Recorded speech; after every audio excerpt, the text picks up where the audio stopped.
What's going on, everybody? It's your boy Matty B, Epis Sports Radio. This is episode 12.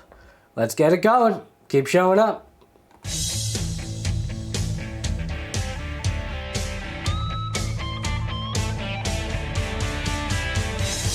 Broadcasting from the capital of sports, it's the Matty B Show. Right here on Epis Sports Radio. Matty B on Epis Sports Radio. And swung on and into the air. To deep right center. That ball is high. That is far. It is gone. Epis Sports Radio. Very deep is right. Hits one deep to left field. Headley back near the wall. Matty B.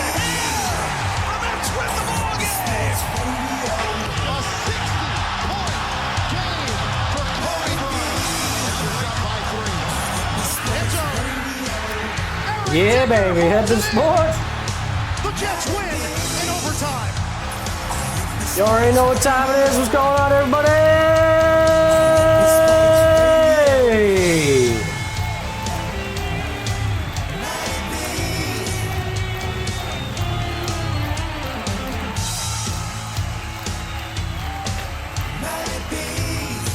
What's going on, everybody? Good morning, Vietnam. What's going on? How you doing? It's Matty B, Epis Sports Radio, episode 12. What's going on, everybody? It's a beautiful Sunday morning. We got March Madness crazy talk. We're going to have a special segment on the show today. We're going to break down the NL and AL Central. It's a three-part segment that we're doing this week leading up to opening day on Thursday that we're trying to get in. We're going to break down the divisions. We're going to give our predictions and a little something on the side. But most importantly, March Madness is the hot topic of the day. And last week or so, the Johnnies, unfortunately, the historic run comes to an end yesterday. 31-5 on the year. They fall to Arkansas Razorbacks 75-66. Long story short, it was what we were concerned about from the beginning, Dub. The offense just didn't show up. This team fell short when it came to that. Defensively, seemed like they were holding their own, but Arkansas matched up well against them, gave them a lot of issues. Kadari Richardson, again, having foul trouble. RJ couldn't shoot it for nothing for the whole night, 3 for 17. And it was just a struggle. It was a struggle to score. Early on, Arkansas was putting on the pressure, and it just seemed like they couldn't find a good quality shot, whether it be two. They weren't shooting well from the three. We know they're not a good team from the three-point line. That's just not their thing. But the Razorbacks, man, it starts to, you beg the question, was the Big East as good as it seemed, being that St. John's ranked so high at number 2?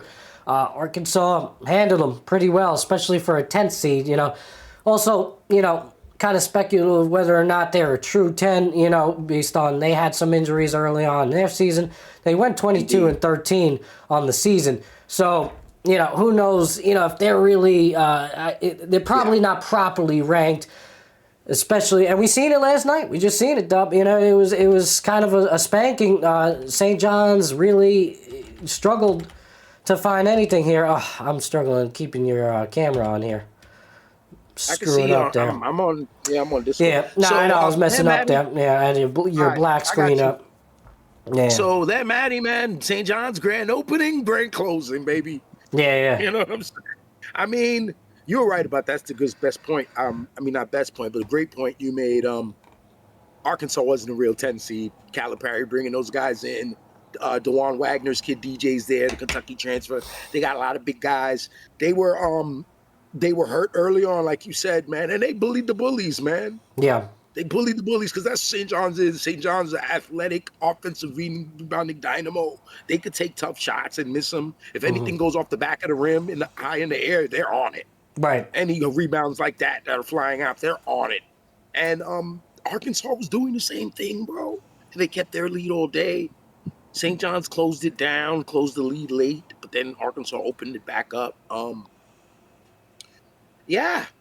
The Big East, Creighton got slapped around yesterday. They're out of here. Who else is in the Big East? We'll stay on the Johnnies real quick a little bit No, I'm about just it, but saying, you you're know, talking about the Big East. I'm covering that. Yeah, They got yeah. really got, but I'm just talking about the conference that the Johnnies won to Right. get that high seed. They were like the last deuce 2 seed, so that's like 8th overall. So they gave them, they actually ranked the seeds. Like there's a 1A, 1B, Right. Top team, they'll get the easier bracket or whatever. But, it was a Calipari Patino matchup. And Cal got his mentor this time. Yeah, when you're looking at the Southeastern Conference, you got Auburn, Florida, Alabama, Tennessee, Texas A&M, Kentucky, Ole Miss. Missouri was in there. And Arkansas, middle of the pack, you know what I mean? Right. So it's really, it speaks volumes. And again, we spoke about the injury issues that they had.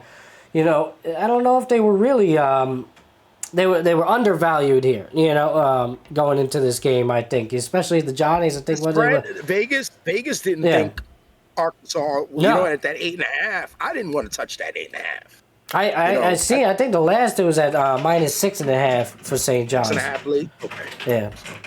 I mean, they're out of here, man. They got the big time coach. The transfer portal and everything else.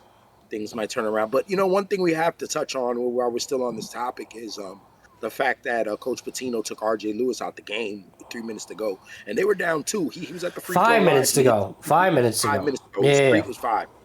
Come on, bro. I know he's 3 of 17 or whatever he was. DJ Wagner was pretty bad, too. Yeah. Shooting percentage. I agree. I think you got to roll with him regardless. Right. It's kind of ride or die. That's your guy. You don't have any other good option. He's at the free throw line. He sticks to 2 free throws, and coach pulls him. He watched the bad ball go in the basket. You know what they say? Shooting free throws will help you shooting from the field. You watch seeing the ball go in the hoop. Basketball is so cerebral, bro. Mechanically and the mental and all of that, and the discipline, and just doing the same thing repetitively, perfectly over and over. And that's mostly, especially with shooting. So, him watching the ball, let him stay in the game. He's your best guard. He's your best creator. Like, let him stay in the game. And they're down 2. And after he takes them out, what happens, Matt? They get crushed. They get crushed. It just went nuts. Yeah. Yeah. So, and then after the game, Patino's like, he's mad at the reporter. The reporter's doing his regular shtick. He's getting, why RJ was, trying to lead him. And Patino's like, you're trying to lead me into that conversation I don't want to have. You know the answer to the question. You know why he wasn't in the game. So why are you asking? So I guess that presumably he meant the answer to the question would be he's off. Well, yeah, I was a bit confused by that myself, but then I had to. If you listen to the full clip, it's a little deceiving. The initial clip that they started to circulate out there on social media. If you listen to the whole clip, he said it. The guy went for 3 for 17. He was 0 for 3 from 3. I think it was really just more about a play. I think at some point he had no confidence or didn't see any confidence in RJ. I can't speak for him. He's there. He knows. He's been around. He's been there, done that. I think at some point he just felt like his kid doesn't have it, and there's only other option, it was kind of a desperation attempt was whoever else was coming off the bench. Smoked. Yeah. But you're right, though. Listen, you take him out, at that point, you're still in the game. You're only down by 4. There's 5 minutes left. Anything can happen. 5 minutes, especially in college, I feel like it takes forever. What he accomplished by pulling that kid and then getting beat up, the team getting beat like that at the end, is he took some of the blame away from the kid, but now we're putting it on him. Like, not putting it on him, but instead of saying, Patino stuck with his kid and his kid was awful. And that would have been it. Yeah.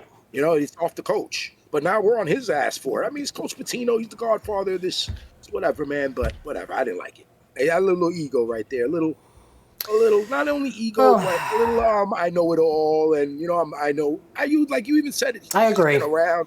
But, every player's different. no matter how long he's your there. guy. What other option? I mean, it would have been.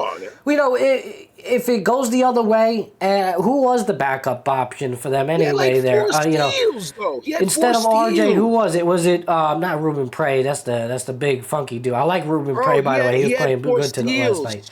Matt, he had 4 steals. He was in the passing lanes. He's playing defense. Is it this Leo Tulopoulos? What was with the Leferis? It's one of those names.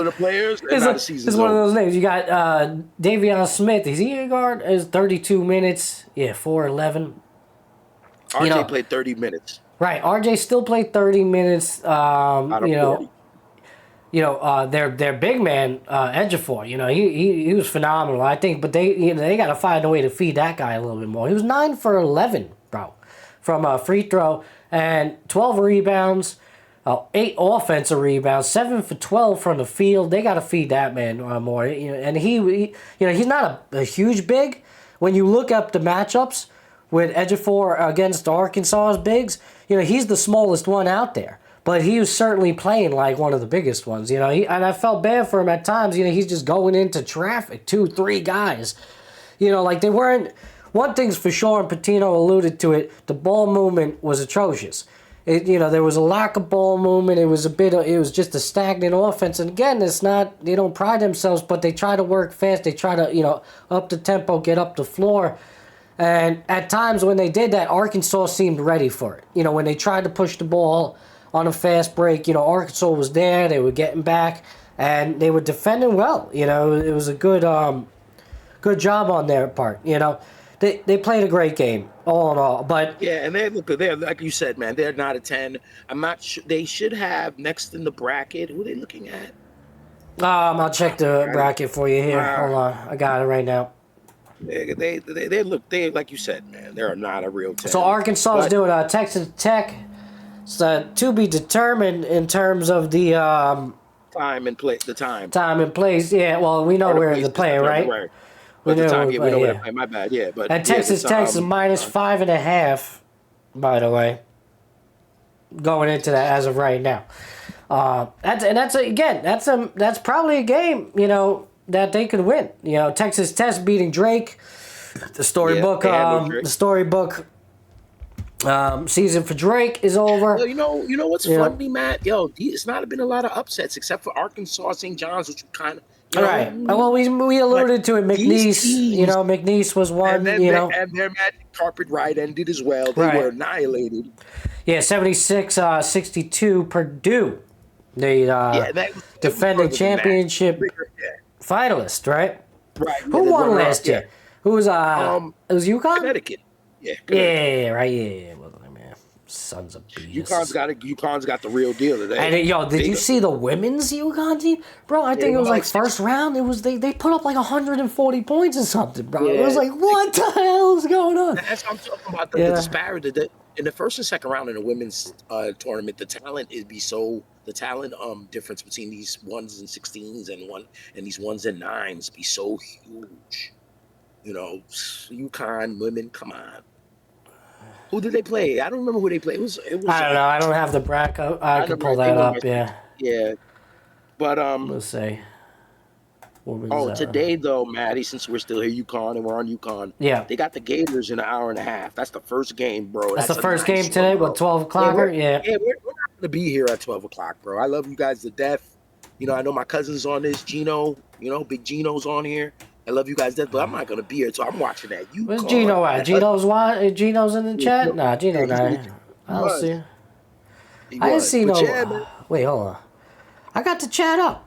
Gino be chat. He was. I thought he was here, but anyway, yeah. Hold on. Let me. I was pulling up this bracket for you. Hold on. See women's bracket. Oh come on, this is a shitty bracket right here. I don't like this. Well, today you got Florida, UConn, and you got Duke, Baylor next at 2:40. You got Kentucky, Illinois. Can you just give me the freaking bracket? When you look at these seedings, all of the top seeds in these 4-5 game: Oregon, Arizona, 2 versus 10, Michigan State, New Mexico, Iowa State, Mississippi at 3-6. Colorado State's alive. They're 12. They're gonna play Maryland today. God bless them. Good luck to them. Because the Big Ten is not playing games. Did they lose yesterday? Big Ten. You No. know, no, they all won, right? Yeah. They were 8-0 on Thursday. Who put up 100? I'm sorry, they were 8-0 on first round. Between Thursday and Friday, they were 8-0. That's what I meant to say. Yeah, okay, Big Ten yesterday. Oh, they did lose last night late. BYU beat Wisconsin 91-89. That's right. BYU won to win. Yeah. That's the only one. Yeah, and the rest of them are alive. Yeah. Michigan beat A&M 5-4, and Purdue beat McNeese State. All right, so I was bugging out about the 140, by the way, but the UConn women's, which is a second seed, by the way. Who the hell is number one?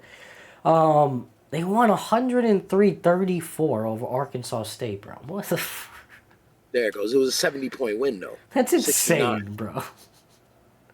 Like, oh my god. USC is number one. UConn's not number one. USC beat USC Greensboro. Huh? Interesting. Interesting. She's the best. Juju Watkins, the best. Gino's here. There he is. All right.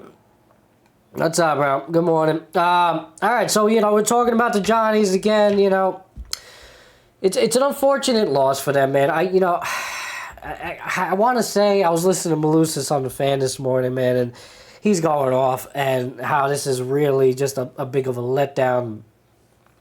And I agree. Coming off the Big East win, it's nice, but you're starting to see how the Big East is facing up against the other conferences, and now you're starting to think, well, was this team really as good as advertised? And I was expecting at least a round of 16 visit.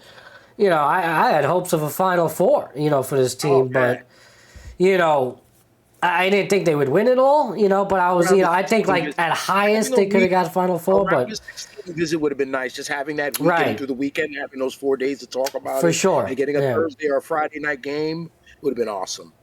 So, but we're not gonna get that.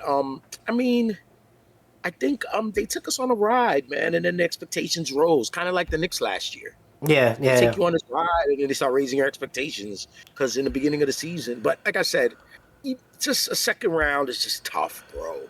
Being a two seeds, come on, it's tough to take that L.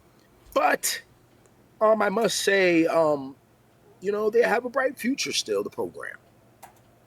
Coach will be there that's year. The thing. See, I hear people saying that, but do they? Yeah, because they got Pitino. Well, yes. Pitino's the glue. With his kids and this money before the kids and the money was allowed to even touch each other. He knows he created this, man. Yeah, these kids are gonna play. He's in New York. He get these New York guys to come down. He's an Italian guy in New York. He's always been a good coach when he's here. When he was in the Knicks, he was a good coach here. Yeah, he'll be fine. Yeah, I really believe in Coach Pitino. I can believe in Coach Calipari too. Like, look, Arkansas gonna be dangerous, man. He had a great game, Calipari, last night. He seemed like he outcoached Pitino. Yeah, he was getting hard on the refs early, man. You could see him really talking. They even alluded to it on the broadcast. He was really getting in the ref's ear, speaking about, hey, pay attention to these fouls, this and that. They let him play, but then they didn't. They were calling some fouls towards the end there. Controlled the game. Even when it was a 2, 3 point, 4 point game on it, they had total control. And everything, all of the Johnny's strengths, they showed them. They were on the offensive glass. Yeah. So was Arkansas. Yeah, for sure. And they bullied the bullies, man, because the Johnnies are bullies. I was thinking about what you were saying about the conferences, and then it made me think about like the top 5 conferences in basketball. The Big East is probably the 5th one. The ACC is better. Okay. The SEC and the Big Ten are just like in football. They are different. Who's number one? Is that I would SEC? say they say it's the SEC. Yeah, it's the SEC. It seems like it. And that was the one I was alluding to, right? Yeah. The Big Ten can always compete. Yeah. But the champion came out the Big East last year. You know what I'm saying? Yeah. And the Big East has solid teams, and then you also have the Big 12. Is the Big East better than the Big 12? They're not better than the ACC. So I worry because Pitino's the glue. You're right, and I think naturally he's gonna he's going to lure players there. But as we talked about in the previous show, with the NIL, the collegiate sports landscape has changed quite a bit. So now, I think to his advantage. maybe, it's not necessarily a guarantee. When you have a bad loss like this, okay, maybe, some top players don't want to go to the Big East, but at the same time, maybe they do because they can. NIL is, Yeah. you get your bro. Since the NIL has come back, you can pay guys to come play. Kids from anywhere, they can come to New York City and go to school here for a year and play ball in the Garden. Yeah. They're gonna come. They're gonna come. Don't worry. Bro, I was just reading an article. There was 3 top players that didn't come. Because Patino offered them $1,100 each, and they didn't want to come. So, money. There's money being spent, and it's not being spent only by the St. John's.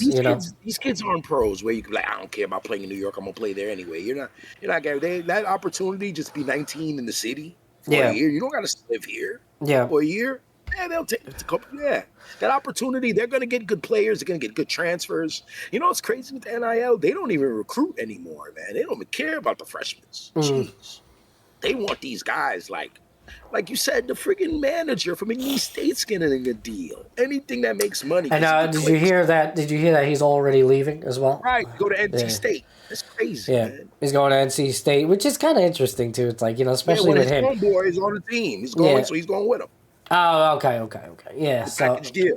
Maybe. Yeah, it's interesting. We'll see how they receive him over there. Will he have the same? St. Johns will be fine, man. I mean, this finish and the way they played in the regular season, finishing that strong was a great look. I mean, I don't know if they're gonna be able to replicate exactly, but I think they'll be fine. Connecticut's still around. Villanova was bad this year. They'll be back. One of these days, Georgetown will wake up. Well, I don't know, man. The Big East, we'll see. Like you said, if these coaches and these institutions want to take care of the players, and they're going to get the guys they want. We're still learning about the NIL and how it works, and so. I mean, it's going to be interesting. You heard Patino in the past say that it's we're not going to recruit. We're not going to recruit any high school players here. Going into next season, they're just going to solely rely on bringing in players through the transfer portal. Right. That's it. Let's see. I mean, being that the Big East is relatively on the weak side when you look at the other conferences, I'm sure they're gonna do well next year. I'm sure, but if they have aspirations to do round of 16, Elite 8, Final 4, or even reach to the finals, they're gonna have to get some top tier offensive players in. I just don't know if they're gonna want to come here to Big East. I don't see why not. You get to play at the freaking Garden. It's New York. It's a beautiful thing. Like, you can market yourself now with the NIL. And being that the conference is kind of on the weaker side, in terms of competition, you should stand out essentially even more. And you're in a big market, so I don't know. I think you can elevate your draft, projection that way, so it's something that players ought to consider.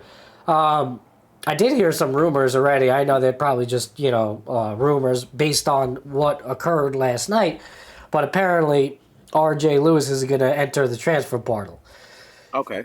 Which is okay. Is he really going to do that? I don't know. Why leave? What I'm saying? Is it because of what happened? You're getting sit in the last 5 minutes there, kind of like in your emotions. I don't know if it's a legitimate claim, but that's what was being said. Let me sip my coffee, everybody. Good morning, everybody, by the way. It's Sunday, the 23rd. I'm feeling like crap. I've been sick all since last night. Jesus. But I took a little Dayquil. I feel all right. Congestion's not too bad. I was hacking up a lung before the show. We actually started on time today. We almost had some issues there, but it was good. We're in. All right. So, that's what happened with the Johnnies. Just to recap that, again, 75-66, Arkansas moving on. Tough end to the Johnnies' year. I was really hoping for them to go far, but that's going to be a nice matchup. Arkansas and Texas Tech. Again, Texas Tech coming off the win against Drake, 77-64. They're a force to be reckoned with for sure. Today, you got Kentucky, Illinois going at 5:15. Excuse me. There's the sickness. Tennessee is awaiting that winner. So that whoever wins the Kentucky-Illinois game is going to go up against the 2 seed. Tennessee, 67-58 win over UCLA. Pretty convincing there. Purdue, we mentioned it. Finish off McNeese, nice little story there. He beat Clemson by 2 points, 69-67. Purdue so far looking good, man. Looking like a team that can possibly get to the finals again. So they're something that you really got to put on your radar right now. Dub, what's going on with you, baby? You all right? You hear me? No. Oh boy. I hear you a little bit. Yeah, carry on. I got you, man. Don't worry. So yeah, what's some other games on the landscape today? Let's see. Was that Gonzaga-Houston game? Houston beat out Gonzaga. That was a good game.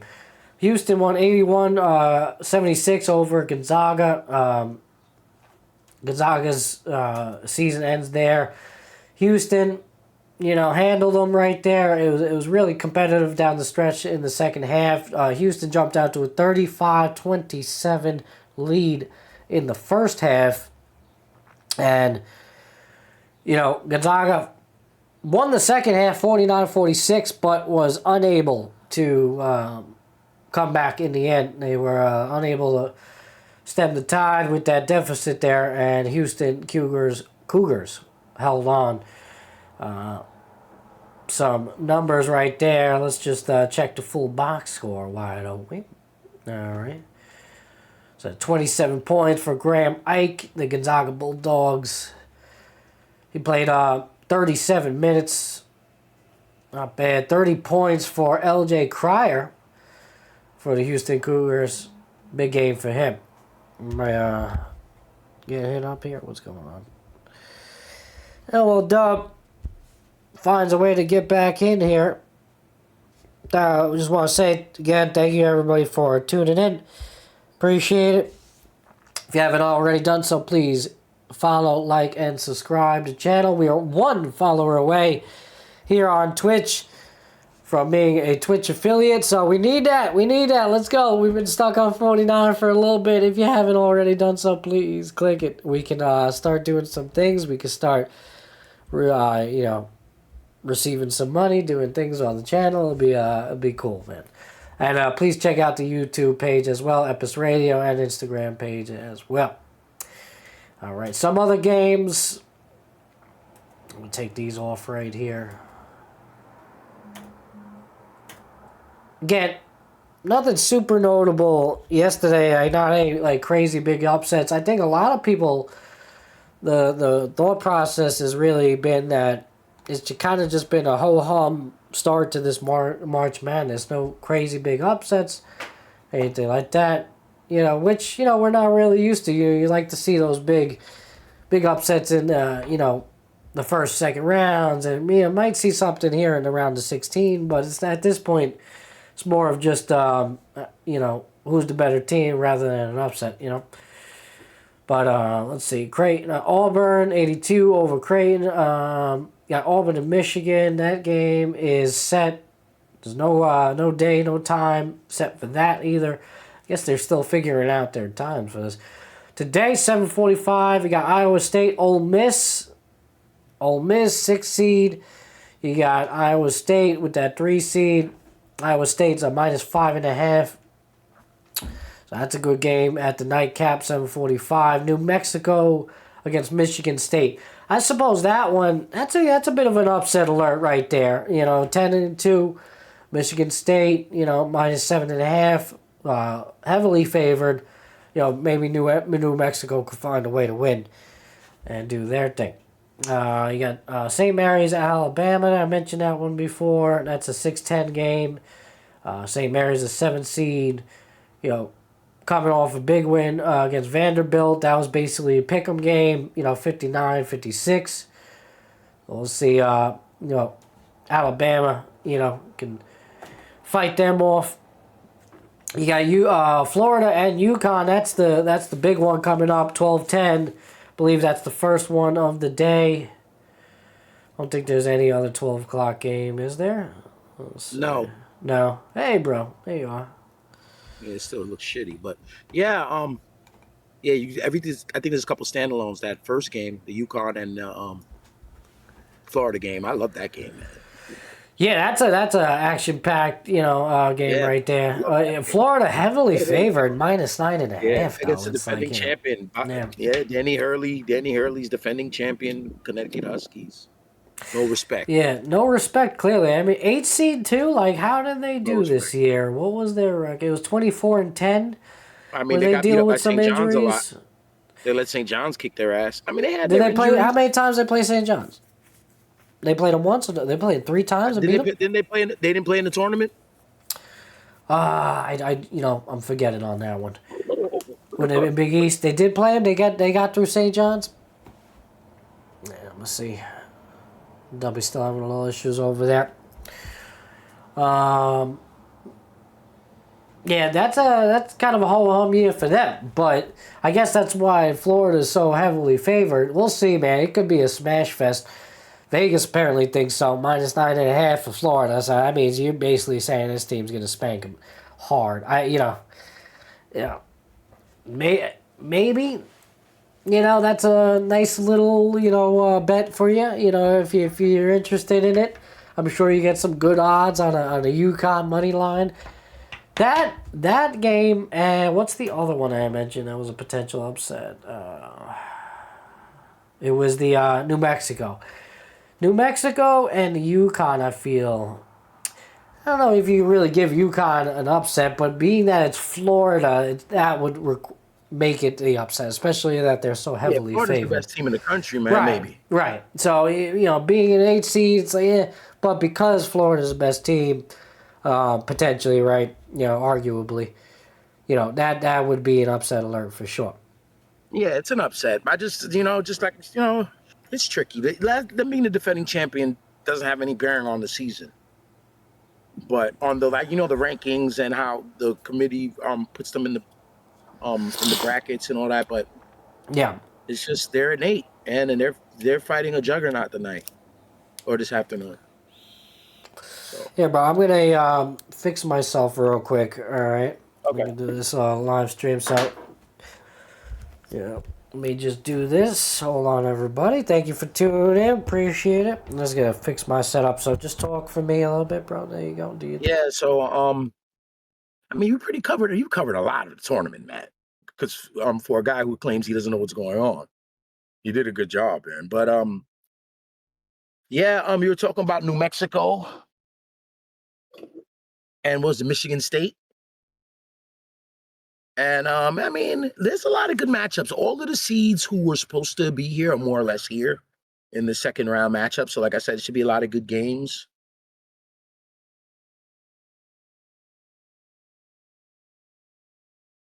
Yeah, man. So, I did not do great yesterday. And I mean, in the afternoon games, I started off well, and I did well on Friday. But yesterday, my little silly $3 5 6 leg parlays, 5 for 6 on one of them, 4 for 5 on the other one. I mean, the parlays are murder, guys. I don't know why we do it to ourselves. Bro, like we're already flipping the coin 50-50 on a regular spread, on a regular freaking point spread bet. You're flipping a coin, a parlay. So now you parlay, you got 2 bets. So now your 50% turned to 25. Now you're doing a 3-leg, your 25% turned to a 12% chance of winning. It looks like, I'm going to get this. But you have a 12% chance of winning a 3-leg parlay, and that's on even money. Yeah, per leg. It's really not worth it. It's really not worth it. And that is why when people put in $5 for my $5 parlay, $5 parlay, $5, and you get 5 legs and it says $95, that's because it's hard. It looks so sexy, and I'm talking from my own experience and my own vision. It looks so sexy, yo, when you put in $6 or $3, and I'm gonna get 84. Yeah, my 4, your 4 picks ain't hitting, bro. They will, but they're gonna hit after you lose 4 times. So you're not gonna get it. You're gonna lose. Yeah, They or know what you they're doing, or you're man. gonna win once and think you know everything, and then Oh, you know forget about it. That's why they say most troubled gamblers hit big early. right. Because you lose your money for the first few times you bet. That's why another thing with the algorithms, like I know I have gambling friends, you know, maybe some of them have a little bit of a problem, or maybe some of them don't. But the bottom line is they'll tell you, they'll be like, yo, if I don't gamble for a while, then I go on my phone and gamble. I always win when I come back. I said, they want you to win when you come back. It's in the algorithm. It's in the analytics. Yeah, We talk about analytics. They do analytics on ball games and baseball and war. They do analytics on gamblers and people's habits. They got people in Harvard doing all kind of, just watching us. That's why they always want to follow what we look at. And they're doing their due diligence to turn that into money.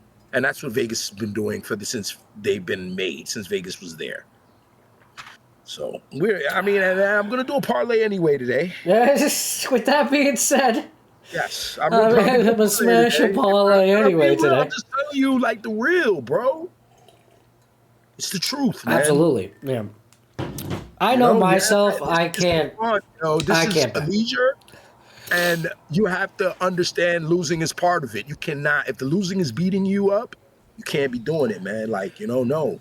I've learned, at least with myself. I can't speak for everybody else, but my own experience with it, when I sniff a little bit success in terms of like gambling and things like that, I chase it. That dopamine, man, start through. It's really it doesn't matter how much I win or when I win it. It's the chase. Winning. It's the chase. It's that dopamine, like you said, that dopamine like hit. Said it earlier, It's like taking another line, man. It's freaking. Bro, I hit for real. I hit that yesterday. I hit my first parlay. It was a same game parlay. Which game was it? It was the Big Ten game, the first one. It was the McNeese State. I think it was McNeese State. I know you hit Drake. You called Drake. The first weekend. Yeah, the first night I did good. Yeah. Thursday I did good. Yes. Yeah. I was hitting like a mother. I was taking, I didn't. You know why? Because I didn't do parlays on Thursday. I was winning Thursday, and I turned. I'm gonna take this 20, and I'm gonna do 5 leg or 5 $4 parlays, and none of them hit. And that was after I won like $865 on Thursday. Friday, I probably out of the 65, I probably lost like 11 with wins and losses. Mm-hmm. I do my little shit. I play around. I'm not trying to play more than these $40, $20 bets. I'll do a $20 bet on football on a Sunday or the big. I don't do what I can do. Like I said, like you said, you don't care about the money. You want to win. Right. But that's kind of a good thing though when it comes to gambling is wanting to win instead of caring about that bread and shit. Because the bread, if you're chasing that money, bro, God bless you, man. Good luck. Well, you just got to know your limits. I mean, that's it. You just got to know what you're doing, your limits, and understand that. Hey, again, don't gamble beyond your means. Only gamble with money that you're willing to lose. But it's an industry for a reason. People are going to these casinos, these bookies. They're going to make money for a reason. So you have to do it responsibly. You have to know. Man, so they don't care. They'll give you a little bit extra. They'll let you have the 48% chance or the 41. But at the end of the day, they can cover the money. And if you find yourself chasing, you find yourself asking, borrowing money, that's when it becomes a problem. Again, for me, it's like I get that. It's that chase of the potential. I don't even care. Like post big win. It's all right. Now I'm just thinking about what am I going to do with that money for the next bet, or With me, man, losses. I'm out of here, bro. I like my money too much. So if I get my ass kicked, you won't see me in looking at the table for weeks. Yeah. I don't like how I was yesterday. If I go in today and I get my butt kicked, they take my $25. I'm out of here, bro. I'm out of here. I'm good. So Yeah. yeah. So responsibly, it's easier said than done. Because it's everywhere. This gambling stuff. Before it was taboo. It was in the back rooms, in the back of the bodegas, wherever. But now, like you can just be in your phone, gamble in front of everybody at dinner. You can do it with your. But it's becoming Americana. It's got to be careful with it, man. No, for sure. But again, with that being said, just to close on that, gamble responsibly. Don't bet beyond your means. It's fine to throw a couple of shekels you're willing to lose on it, but don't get crazy. Don't be calling up friends, borrowing money, this and that. Bet the mortgage. All right. I'm not against betting. People buy lottery tickets all the time. I think that's freaking stupid. All these scratch-offs. You're just burning your money most of the time. You have a better chance of hitting a freaking parlay, actually. So, yeah, you want to throw $5 on a 15-leg parlay that might win you $40,000? Go ahead, by all means. It's better than a lottery ticket. Just don't be stupid. That's all I'm saying. You know what I'm saying? Betting can be done responsibly for those that are responsible, you know what I'm saying, and that are aware of their means. I don't bet like that because I just know myself. It's you can't, yo. Yeah, I wait. What I do, I wait for the big games. I throw a couple of shekels. Then it's like, all right, Super Bowls, anything that's huge, like for the Final Four, like for the March Madness, I'll probably wait till the Final Four or the final game. And then I'll do a little bet, just for the sake of, hey, I'm watching it anyway, and, mess around, let me win a little something, So, that's all. Just be careful, all right? So, big part of today's show here in episode 12. We are a couple of days now away from the MLB official opening day. I know the season already started with Chicago and LA out in Tokyo. Which again I have my opinions about, but 2 games have already been played. Chicago's 0-2, LA 2-0. We want to go over today the NL Central and the AL Central, followed by next show we're going to do the NL West, AL West, and then we're going to finish it off with the AL East and NL East. So obviously, Dub being a Yankee fan, me being a Met fan, that's going to be a big one. We're going to have a lot of fun with that. So that's going to come on opening day on Thursday. We'll do that. We're going to do the Central divisions today, West on Tuesday, and we'll get ready for some baseball, man. It's good. I actually didn't look into it. I want to go to this game so freaking bad on Thursday. Now I'm thinking about... Oh, no. Right, what am I talking about? The Mets are not even here. There you go. So the Mets start the season in Houston, so they're not even going to be here. The first 6 of the games, they're on the first 6 games of the season, they're on the road. That means you'll probably get a warm opening day. Warmer for sure. I mean, it's definitely freaking. It's chilly this morning, bro. It was in the low 30s this morning, bro. I think some of my ice bath is freaking a little frozen. I think I got some ice on it, bro. That's the point. Yeah, no, that is the point. That is the point. I'm not disappointed, but what I'm saying, it's that's how cold it has been. You got to break a sheet of ice with your toes to get in. Oh no, I got the kettlebell. I just, smash the kettlebell on the ice. It's all good, baby. What we got? So yeah, with that being said, we're gonna hit the NL Central's season opening up real quick. Just I don't even think I think you and me talked about it privately, but I don't think I talked about it too much. Dub, you want to... Yeah, I'm on it. Yeah. Right. Go ahead, though. I got this. I don't think I talked about it too much on the last show, but I really wanted to mention this whole opening day in Japan.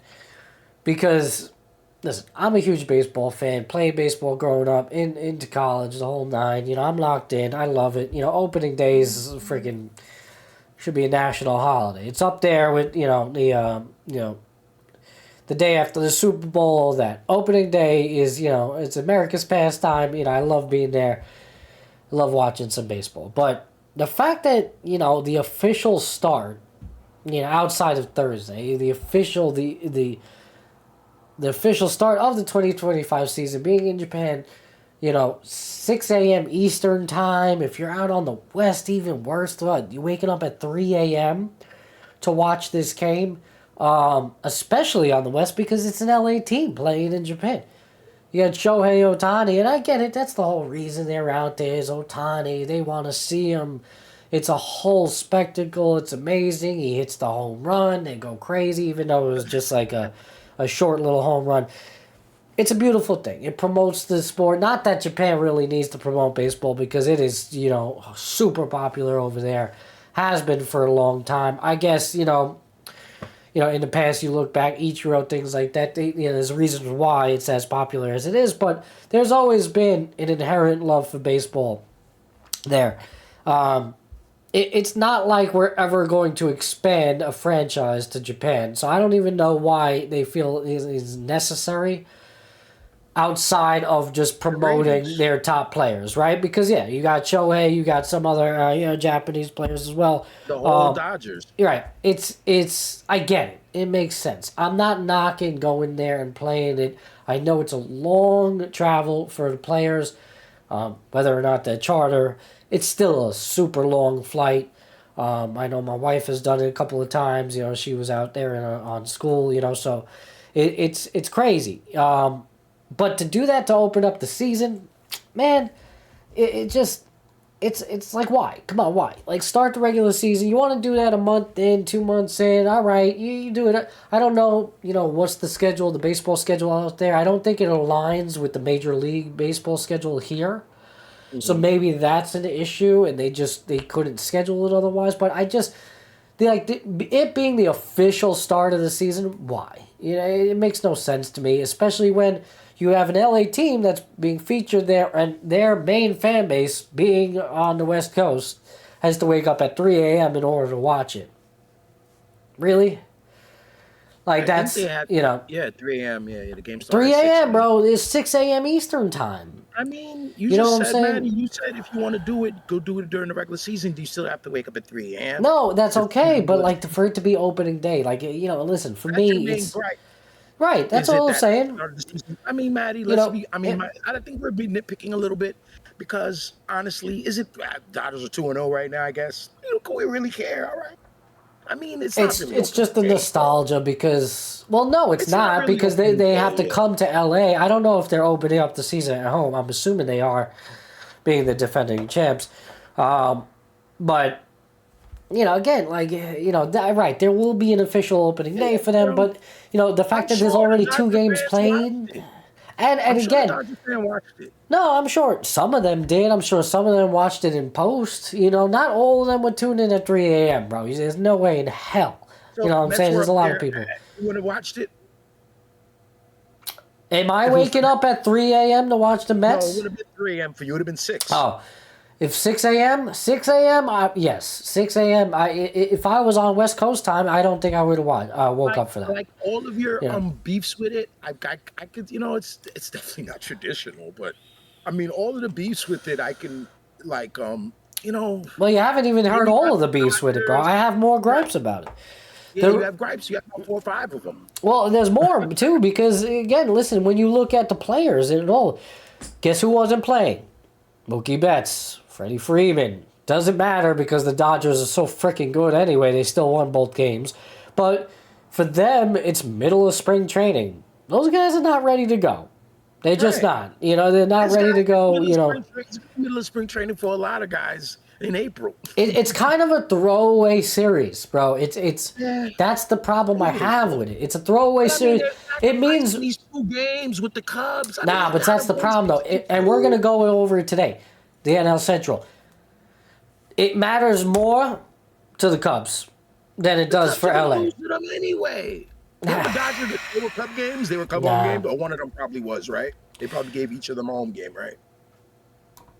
Yeah. Well, it doesn't matter. He was in Japan, but they have to go out there, bro. They have to. But that's what I'm saying. But when you're looking at the Cubs, it doesn't allow them enough time to prepare. And you think the Dodgers players weren't all ready to go.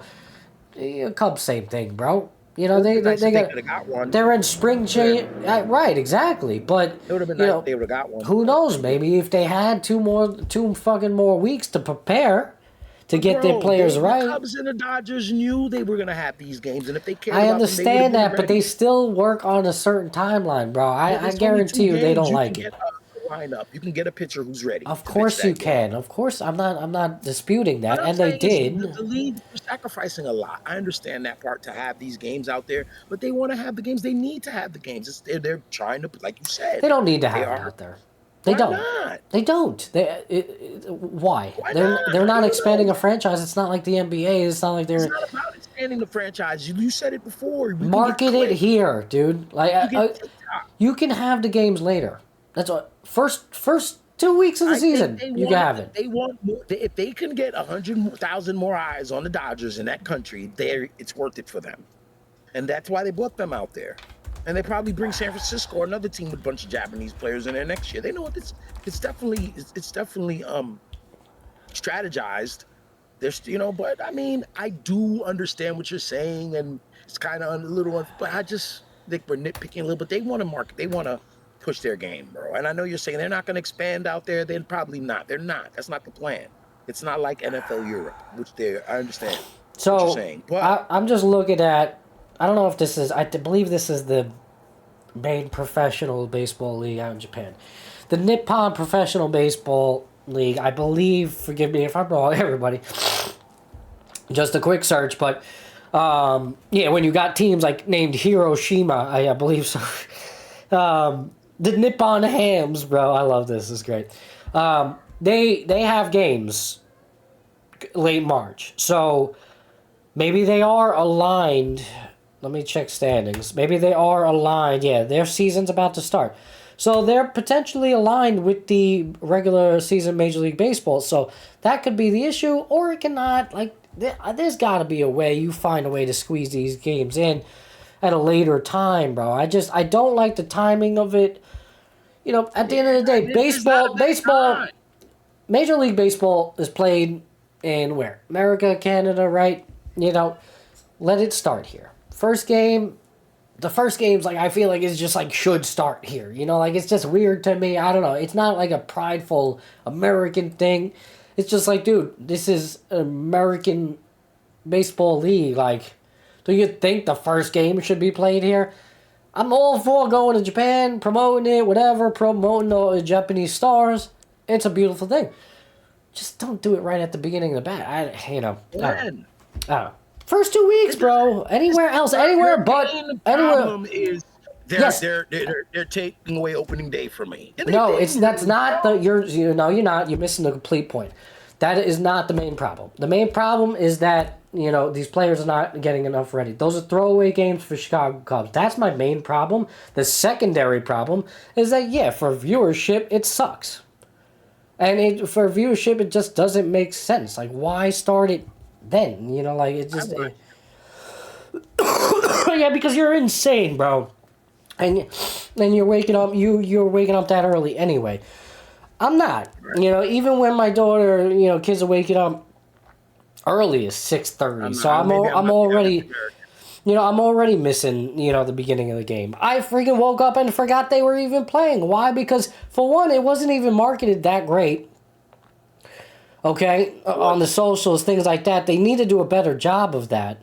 It seemed like it was just like I didn't even know where to freaking watch it outside of general cable. It was on Fox, and then the second one was on FS1. Yeah, but you're a cable guy. What streaming services were they on? You know what I mean? Right. Like, where is the marketing with that? Like, I had no idea, and I'm kind of tuned into all this, as you would think. Hosting a freaking sports show. I just think it's a shitty look on their part. Everybody else seemed to be okay with it, but I mean, I just think, and, I don't have like I said, I don't have a problem with you. I do think I'm with it, but I'm not dying like, this is. I don't think we moved on. I mean, I know the Dodgers are 2-0 now, right? And I forgot that. Like, opening day. Yeah, but isn't that a little weird in itself? Like, I forgot that they're 2-0. Like, opening day is gonna come on Thursday. It's already teams up 2-0. They used to go to Japan with Ichiro there. The Yankees played out there. For sure, but not that early, bro. It wasn't the 20th. It was like the 27th. Yeah, like but that was 20 and again, that's just open because they've games done like that April before. 4th. Yeah. I think they played Tampa out there one time in the last 20 years, and I think they played Seattle out there. Again, it's probably because it seems like the Japanese professional league lines up almost exactly with the American Major League Right. Baseball. So, I think going out there I in the think middle of the that season would be worse for a team. No? I don't understand how it's better mid spring training. I don't No, know I how think I don't. bro, You know what I I mean? think it's I worse can't make going that out there in argument. June, I in the can't middle make of the that season. argument. Going out there in June, taking that 14-hour flight, 12, whatever it is, Right in before June, the All Star break. it'd be a lot. Yeah, and they would take away people's All-Star. All-Star break is But getting taken away, and it's now or never. I no, I'm really not think it's saying you now or take never. away the All Star break. I'm saying right before the All Star break, then you give those Oh, teams that's that the winter break. traveled. Yeah, You give those teams that traveled. Those an would extra be the day. games. Yeah, maybe an extra day, or they just go into their break. So I They don't know. seem like they really want to do it though, so there's probably a Yeah, better way to do it. But they're it gonna has do to it, be. Yeah, and we have to respect that part of it. They're gonna do it, man. And it's not hurting them. It's definitely, it might not be benefiting them exponentially, but that's all I'm saying. not hurting It's them. not. I don't think it. You're right though. Mookie Maybe. travel with the Dodgers. What happened? Did Mookie No, travel? he Was did he not. there? No, he did not. Yeah, he didn't want to go. No. And they're like, all right, Mookie, you good. Yeah. He didn't want to Okay. go. Again, and maybe if it's mid-season, he's there. That's Marcus. Mookie's a big. He'll be there. Outside of the Japanese players, Mookie's a big. Shohei's there. They're good. They don't need Mookie there. Shohei and the gang and what's his name? The pitcher. They're all there. Showed the Dodgers pitcher. Yeah, the one that was supposed to come to the Mets. Guy's name. Forget it. I'm too old, man. I forget all these guys. Yeah. So yeah, man. Feeling Let's do our preview, man. Let's do feeling our preview, freaking man. nauseous right now. Oh my Talking god. about the Japan games for half an hour. Let's do our preview, bro. You're making me nauseous. Yamamoto. Yamamoto. Yeah. The one who didn't come to the Mets. All right. So, would you like to start first with the NL Central? We'll start there. We'll start there. I got some notes on it. Right now with the NL Central. Okay, I'm looking on team rankings. You can find other projections elsewhere. I'm using teamrankings.com. Okay, pretty reliable source with them. Right now for the NL Central, and again, Chicago already off to an 0-2 start, so that is noteworthy there. They are projected to be the first place winners with a total of 85 wins. Milwaukee projected to be second place. They have them 82.7, so round up 83 wins. What happened? Who's this according to? This is teamrankings.com. Okay, Yeah. that's their projections. These are projections. Yes. Cincinnati 79.2 wins, so essentially 79 wins. St. Louis 76 wins, and Pittsburgh. I don't think they're any good. And Pittsburgh 75.3, so round down They're better than the 75. Cardinals, bro. You heard Who, me? Pittsburgh? Yeah, the Cardinals are pretty bad. Well, you want to talk about it? You go. You got the floor, bro. I'll give you my NL Central. I'm gonna Get start. your stuff over I'm here. gonna get my stuff together. I'm gonna start by ranking or start in order. My order will be by the standings, last year's 2024 standings. So I will start from the bottom to the top. Okay. And last year the Pirates were in last place. They finished 76 and 86. Okay, so they lost Aroldis Chapman. They got Tommy Pham. I'm sorry. They got Tommy Pham. Yeah. Okay. They got Chapman. This pitching staff is very good for this team, all right? You got schemes. You got what's my man's name? Skeens is the best pitcher in the world. Yeah, schemes. You got the lineup is pretty solid. You got Reynolds in there. And you got O'Neal Cruz, right? No, O'Neal's Cruz is Cincinnati. You talking about No, Keith? that's the other You Cruz. talking about? That's the other Cruz in Cincinnati. What are you talking about? You talking about the other crew? O'Neal, just yeah. Cincinnati. You're right. That's Ellie. You got O'Neal, Cruz out in center. Yeah. Yeah. Right. Him and Reynolds are very good. McCutcheon's a vet. He's there. Tommy Pham is there. The lineup is solid if these guys can stay healthy. But their pitching staff is very good. It's very young. It's very strong. Even without schemes, they have a lot of young, talented arms that we'll see. In that division, I think they're gonna be their over under is 76. I think, and they won 76 games last year. I think they're gonna win about 79, 80. You know, I think this division is going to be solid overall. So Pirates, I think they're gonna win about 80 something games. What's the number? You gotta give me a number. 80 and 82. You can mark it down if you want. No, I'm just 80 gonna and put 82. I'm gonna put the wins. 80 wins for Pittsburgh. Where you think they're gonna fall in the division, or you want to give that later? I can just tell you on my camera. They're gonna be in fourth place or no third. I got Cincinnati and St. Louis behind them. Okay, but shit, I should just win order of the division then. So That's all right. I'm gonna do that. However, order you go team by team, Yeah, it's I'm gonna fine. I'm go, all writing it down. It's all good. Yeah, so the Cardinals last year, 83 and 79. I talked about them. I said I don't think they're gonna be very good last year. They lost Goldschmidt. They lost Lance Lynn, who's been very effective pitcher. And Kyle Gibson. They added Phil Maton. The lineup is pretty solid. Arenado, declining Arenado. Their lineup is not the problem, Matt. Their problem is the pitching staff. Mm-hmm. Sonny Gray. They got Sonny Gray there, and he's solid. He's their ace. Cool. He should be fine there. And then you got Eric Fetty as well. After that, it is like Steven Matz is their fourth starter, bro. Who was effective last year? Yeah. Fetty, Matz was, but Yeah, again, I mean, he had a 5.08 ERA, but he's so far during spring 2.29. He can go out, eat some innings for you. Yeah. He can. He throws a lot of pitches and everything gets hit. A lot of contact. Ryan Hensley, the best save-wise reliever in the world.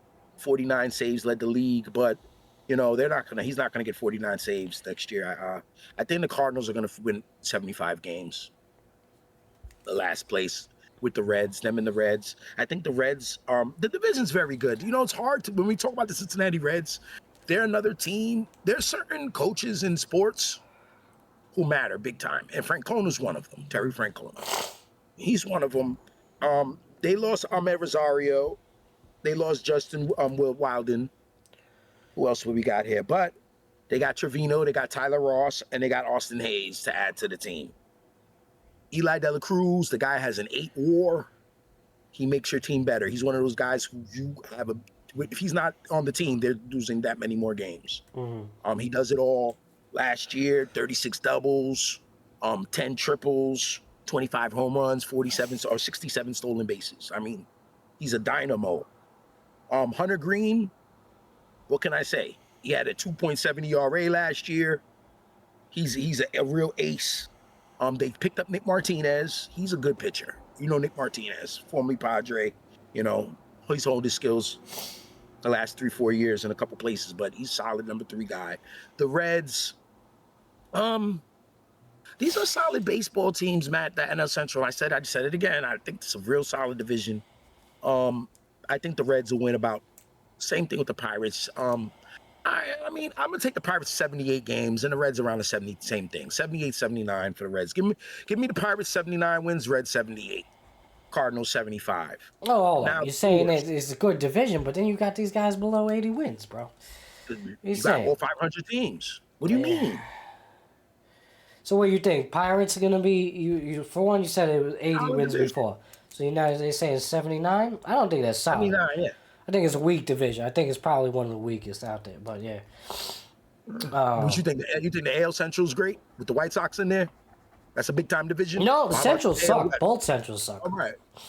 Yeah. So what you got? Pirates 79 or 80? Where you go? 79, 78, 75. Pirates, Reds, St. Louis. So you got 78 wins for the Reds. Yeah. They got a good pitching staff, but the Pirates got a lot of young arms. I think there's going to be a star emerging out of there. They got like 3 or 4 guys. And these guys are not going to be able to keep going for later on, but it's the Pirates. But they're going to have one of those good renaissance seasons, and then people are going to pilfer their roster, start trying to pilfer them, as the big teams in baseball usually do with the Pirates roster. So I got the Brewers. They're going to finish second. They finished what the Brewers do last year. I think the Brewers had were number 93 one. wins, 93 and 69. They have an over-under of 83.5 this year. I mean, they lost Adames, they lost Montas, Joe Ross, Colin Ray, and then, of course, Devin Williams of the Yankees. They got Nestor Cortez. They got a couple other arms. Losing Devin Williams, he was hurt last year for them. And McGill came in there. He had an ERA like 2.8, which is not fantastic for a closer, but he had 21 saves. He closed the door. He strikes people out, so they should be all right there. The Brewers, they have this thing about them where they can fix rosters and they can get the most out of pitching staffs. Kind of like what the Mets, I've been saying the Mets are trying to do and think they can do. The Indians are like that too. You know, these teams could just build these rosters out of nowhere. And you're like, where do you know? And then next thing you know, July, they have a real good staff. And the Brewers are like that as well, in my opinion. But 93 wins last year, no, they won't be getting near that. I'm gonna give them the over 83.5. I'm gonna give them 85 wins. Okay. Yeah. And finally, Chicago Cubs, got them finishing first. The 0-2 Chicago Cubs. First place. They will be in first place. They're in last place now. I'm pretty sure about that. They lost Michael Topman. They lost Jose Lopez last year. They got John Birdie, very versatile player, as we know. They got Justin Turner, very good hitter, as you know. Yeah. Kyle Tucker, of course. Yeah. The big trade. one. That's a big one, too. Kyle Tucker, yeah. And Kyle Tucker is a free agent, so he's going to be looking for that money. They signed a one-year deal with them? No, he wasn't a free agent. He got traded. Oh, that's right. Yeah. He's looking for money. He's getting up on it. I think this is the year. This is the big money year. Because he came in the league the year after Soto, so this is him now. He did arbitration. He's done all of it. Yeah. So kind of expected a big year from him. Fantasy owners. Yeah. I don't know where he's ranked on the board. I'm probably not playing fantasy this year. Probably not because people are scared to have me in their leagues. You know, put that in the cuts because they don't want no smoke with me. I'm one of the best ever. But if you're gonna go get someone, someone's gonna play. Guys don't get hurt when their money's up the next year most of the time. So yeah. Those little training room injuries seem to go away. And Kyle's a professional. He's gonna have a monster season. Monster. And I take that back. When I said, the division's strong, it's a solid up through down. There's no perennial team or dangerous team, but they all can beat. That's what I should say. They're not. I don't think it's weak either, Matt. I agree with you. I think I was being a little too strong with it. Right, and I was too. I was overlooking my projections. I'm like, wait, I don't think they're as weak as I'm putting on. Especially more so Chicago and Milwaukee, like everybody else. Yeah, but I think Cincinnati and Pittsburgh are dangerous, and the Cardinals are Cardinals. They'll give you a hard time, but I think potential to have a Royals-like season last year. You know what I mean? That's right. That's what I think, and I think the other one will hover around 500. I don't think there's going to be an awful 60-win team in the division. The Pirates win 60 games all the time. So and I'm giving them 79. So yeah. That's and the Cubs. What else I got on the Cubs? What else I got on them to give Tad to give you guys? Wait, so what was the number on the Cubs? I apologize. Oh, the over under. They won 83 last year. The over under this year is 85. No, but what do you? I got him over. I'm gonna give him 87 and win the division. 87. Yeah. Yeah, you and me are pretty close, Sam. Yep. All right. I like that. That's interesting. Yeah. Yeah. Thank you. Yeah, that's good. Yeah, we're not too far off in terms of our prediction with that. More than with Matt, a little bit more with the Cubs. Yeah. Matt Boyd Matt Boyd last year only 8 starts. He was hurt. He came on late. He had a 2.7 ERA, and he had 46 Ks. And I think he was 6-2, or 5-2 or something like that. They were very good, and he has great stuff. And if he's healthy and everything's a go, he's going to be emerging as well. Another fantasy guy, Matt Boyd. Yeah, and then on top of that, you have I'll get into it as well, but you got Shoto, you got Jameson Taillon, and then Justin Steele as well. So pretty good rotation there. I think it has a lot of potential. Justin Steele having a 3.07 ERA, got smacked around though, as we know, against the Dodgers. Only 4 innings and 11.25 ERA. Was he? I don't think he was the opening day starter. I think it was Shoto. No, yeah, I think Shoto went game 1, Right. and Justin Steele went game 2 there. But again, Steele coming off a really good season. Inuwaga? Yeah. Inuwaga? Yeah, I'm sure they pitched him in the Japan game. Yeah. No, he did. I believe he pitched game number 1. Good. Justin Steele was game number 2. The Dodgers got runs late in the. Yeah. The Dodgers don't have to score because they got that pitching. Right. So Then yeah, they start all right. scoring and they can't So that's stop. W's predictions there. So just a recap of that. W's got the NL Central. He's got Cubs coming in first place. Brewers second, 85. Cubs with 87 wins, winning the division. Which, for a win total, it's kind of like middle of the pack. It's it's not super sexy, but it's one that the Cubs, it's really for the taking when you look at it. It's attainable, man. Yeah. Yeah, they really, it's right there for the taking this year. I think the main competition, and I think we both agree, is going to be between them and the Brewers. But, you have a team like the Pirates, maybe they can make an addition or two. They have a lot of strong pitching, man. You got veterans like Kutch, if they could stay healthy and help the younger players. Yeah. The problem is with Pirates, they don't have that offense. I like their outfield position players. So there is a bit of potential that offense could do well, but you're relying on a lot. Love me some Brian Reynolds. O'Neill, you talked about Bart. it. They got a player, Joey Bart, another young guy who came in on her late. Yeah. 261, 11 doubles, 12 home runs in after August. So, he's playing every day. Baseball, a lot of this time, as soon as they hit the ground running and someone takes off, oh, look at that, then they do it. Like the Tigers last year or whoever, There's usually one team that finds a way to surprise us, so that's for sure. Yeah. Absolutely. Yeah. All right, so going over my predictions, where am I going to start? I guess I'll just start where I started at. All right.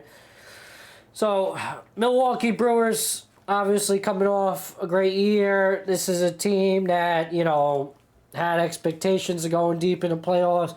My Metsies found a way to shut them down and sneak a victory in the playoffs with Pete Alonso. We showed that on one of the shorts in the recent videos we put out there. Pete Alonso with the big 3-run homer, ending Devin Williams in that Milwaukee team. Yeah, and you bring that up every show, bro. It was one of the beautiful moments, bro. I cried. I was literally in tears when it happened.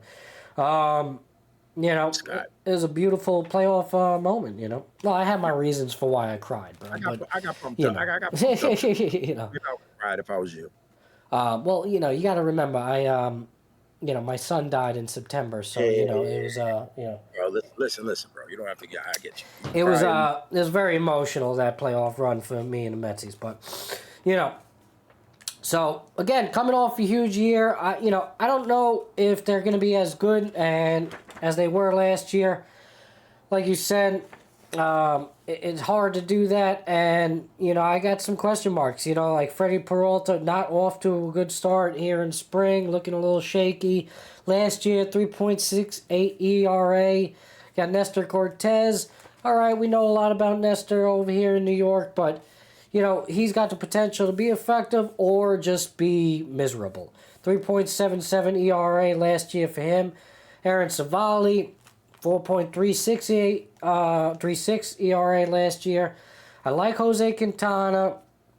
So far in the spring, 3.60 ERA, looking good. 3.75 ERA last year. I think, he has a lot of potential as well. Woodruff, phenomenal year, coming off a great year. I don't know if he could duplicate it, though. I think Woodruff, it drives this pitching rotation. He's got to stay healthy. He's got to do his thing. 2.28 is hard to duplicate. All right? It's hard to duplicate. I'm not saying that it can't be done, but I think, might run into some issues. And again, with the Cubs, I think they got better. So this starting rotation, it has a lot of potential, but I think it's going to be put to the test. I think it's going to be put to the test for sure. Bullpen, got too much crazy options. That's another thing too. Losing Williams, that's a big loss for them. So you right now, what do you got coming out of this bullpen right now? Piamps, McGill, not the days of Hader or Williams for sure. Position players, we're aging.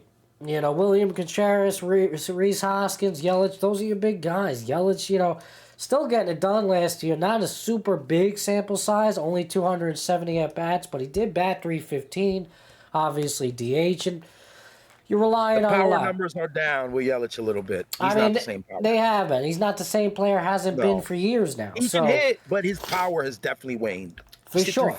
For sure. And then the injury thing with him. So. Where's the pop in this lineup? Where is that? That's a bit of my concern. When you're looking at the division as a whole, I still think they'll match up well. They'll win some games. I think their strength is their pitching. But we know that could change too. Any team is one or two injuries away. Matty, the Mets, the Indians, and the Brewers. There's another team. It might be Minnesota. Those 4 teams, they know how to cultivate pitching staffs with anything, and they've proven it. And I just want you got to give them. That's why they probably wanted to get Nestor. They probably think we're gonna bring him in the National League. No one's seen him. We're gonna get a big year out of him. I believe them. It's possible, but again, you're kind of banking on a little bit. But he's a nice fit for this rotation because again, he's not the guy you're solely relying on. He's basically in this rotation. I put him as like the 4th guy. I don't know where they have him slotted right now, but I would go Woodruff, probably either Quintana. I would go Woodruff, Quintana, or Peralta. I think either one of them are rotatable. In the 2 or the 3 slot, and then you go Cortez and Savali or Savali Cortez. I think that would be the rotation there. So this rotation's actually deep. I think they could do well. They match up well with even my Mets rotation. You know what I'm saying? So, and Brewers always seem to give the Mets some issues as well. So I think they'll do okay in this division, but I don't have them topping out. I don't. I have them coming in at second place. Excuse me. 86 wins. All right, I think what was the number before that I was looking at according to team rankings? They have them pretty low, man. Team rankings has this whole division relatively low. You got 82.7 wins, so basically 83. So I'm giving them a substantial, 3 more wins there. I think they'll be good. I think they might find a way into the playoffs. They'll be right there fighting for a wild card. Milwaukee? Yeah. Yeah, well, 6 teams, right? Yeah, I mean, they'll be right there. It's going to be close stuff for them. I think depending on how the other divisions fall, it might be a little tight for them. All right, so that's my prediction on Milwaukee. The National League is better than the American League, man. Yes, for sure. Now we're gonna go through it. Cardinals projection according to team rankings got 76 wins. All right. Not a lot to love with this Cardinals team, and according to team rankings, that would, basically a tie for last place. I don't know. I don't know. In terms of their starting pitching, it's weak, man. It's weak. When Sonny Gray's your guy, and I know Sonny Gray is coming off a great year. Surprising numbers, but I think it's a bit of an overachiever. Eric Fetty, like him. But who knows? I don't know, if he could, Sonny Gray, man. Just not in New York. Nah, Sonny Gray's great, and coming off a miraculous year, bro. I just can't, He's been good everywhere except for New York. He's been good everywhere, man. He kind of reminds me of Greinke. He's got weird stuff, man. He's got weird stuff, like yeah. He's not, I don't know if he's diagnosed like Greinke, but he seems like he really likes things low-key, and St. Louis is the place for that. I expect him to do well. But continue, carry on, my friend. Dan, good morning. How you doing? Gamer Expert Solution, what's up? Thank you for dropping by in the chat. Appreciate you stopping by. Dan, how's your day going? It's a beautiful Sunday for us. It is. Thank you Danny, for stopping by. Where was I at? Right, Sonny Gray. Listen, 3.84 ERA last year. Yeah, it's good for him. All right. Spring training right now, he's 0-3, 14.1 innings with a whip over 2, and he's a 12.56. So he's definitely working out the kinks right now, obviously. As he should. Thank God he didn't have to go to Japan. Yeah. I hate you. I know. Yeah. I love you. Again, the starting pitching on this team is not their strong point. When Sonny Gray's your number one guy, as much as I like him, that's tough. All right, you're asking a lot from Fetty. You're asking a lot of guys from Mikolas, from Mats. They're certainly 1 or 2 injuries away from just being a dreadful year. Oh, yeah, for sure. Just a dreadful year. Arenado's gonna get traded, man. There's no way. He may, but they always say that with Arenado. It's like, Yeah. He's got a no trade clause, doesn't he? I'm pretty sure he does. Even if he did, he's tradable. I'm sure they could get him, and he'll move if it's the right fit. But I don't think he has any intentions of doing so. But I don't see why you wouldn't want to go to a contender. You know what I'm saying? Instead of staying out in St. Louis. Gamer, yep, see you busy. Yeah, man, we're doing our thing over here. Thank you for stopping by. Yeah, man, I appreciate you, Gamer. If you, you got anything you want us to talk about, so add me on Discord so that I can catch you when you are live. All right, I get you. I'm not gonna mess around right now. I'm gonna add you right now. Right here. Yeah, Matty can be elusive sometimes. I'm gonna follow you here. Hit me up, yo. The Discord is for me Epis Radio. All right, or is it actually? Hold on, I could be wrong about too because it's It's Epis Sports on Discord, right? It's Epis Sports. It is, yeah. You never changed it. Yeah, let me just check real quick, gamer. Oh, my shit just says Epis. What does this show for you, Dub? It's Epis Sports #4020. Okay, Epis yeah. Sports. It's Epis Sports for sure, yeah. Yeah. Yeah, gamer, hit me up. Send me a direct message, or even on the I'll write your stuff down right here.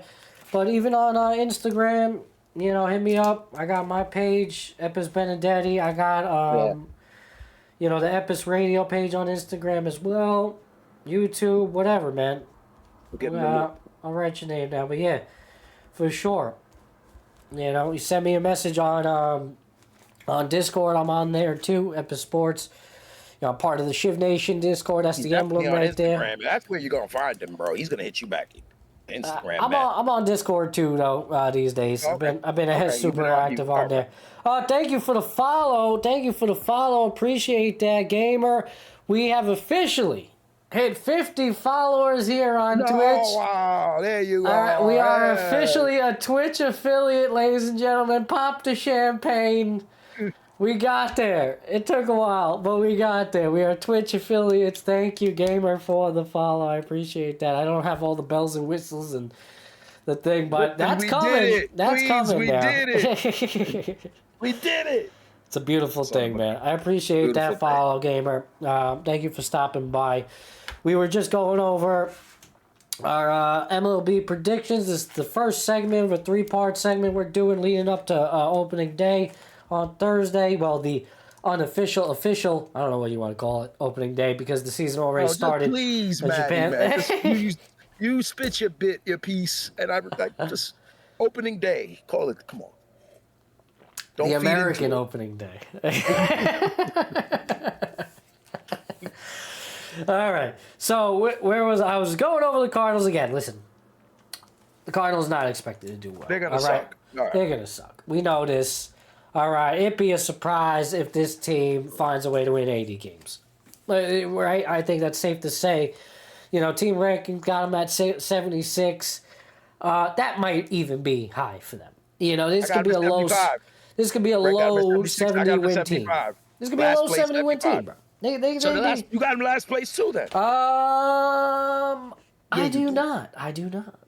You got one of those upstart teams below them? I do. Go ahead. I actually have them at 76 wins. I do. I was going with team rankings here, and not just because team rankings got it, but I have St. Louis at 76 wins, falling in fourth place. You'll find out who I have. Got 5. I'm going to fight for them. Yeah, because you got them there. Yeah, I mean, listen, we're only one win off. You know, you got them at 75. All right. I got them at 76.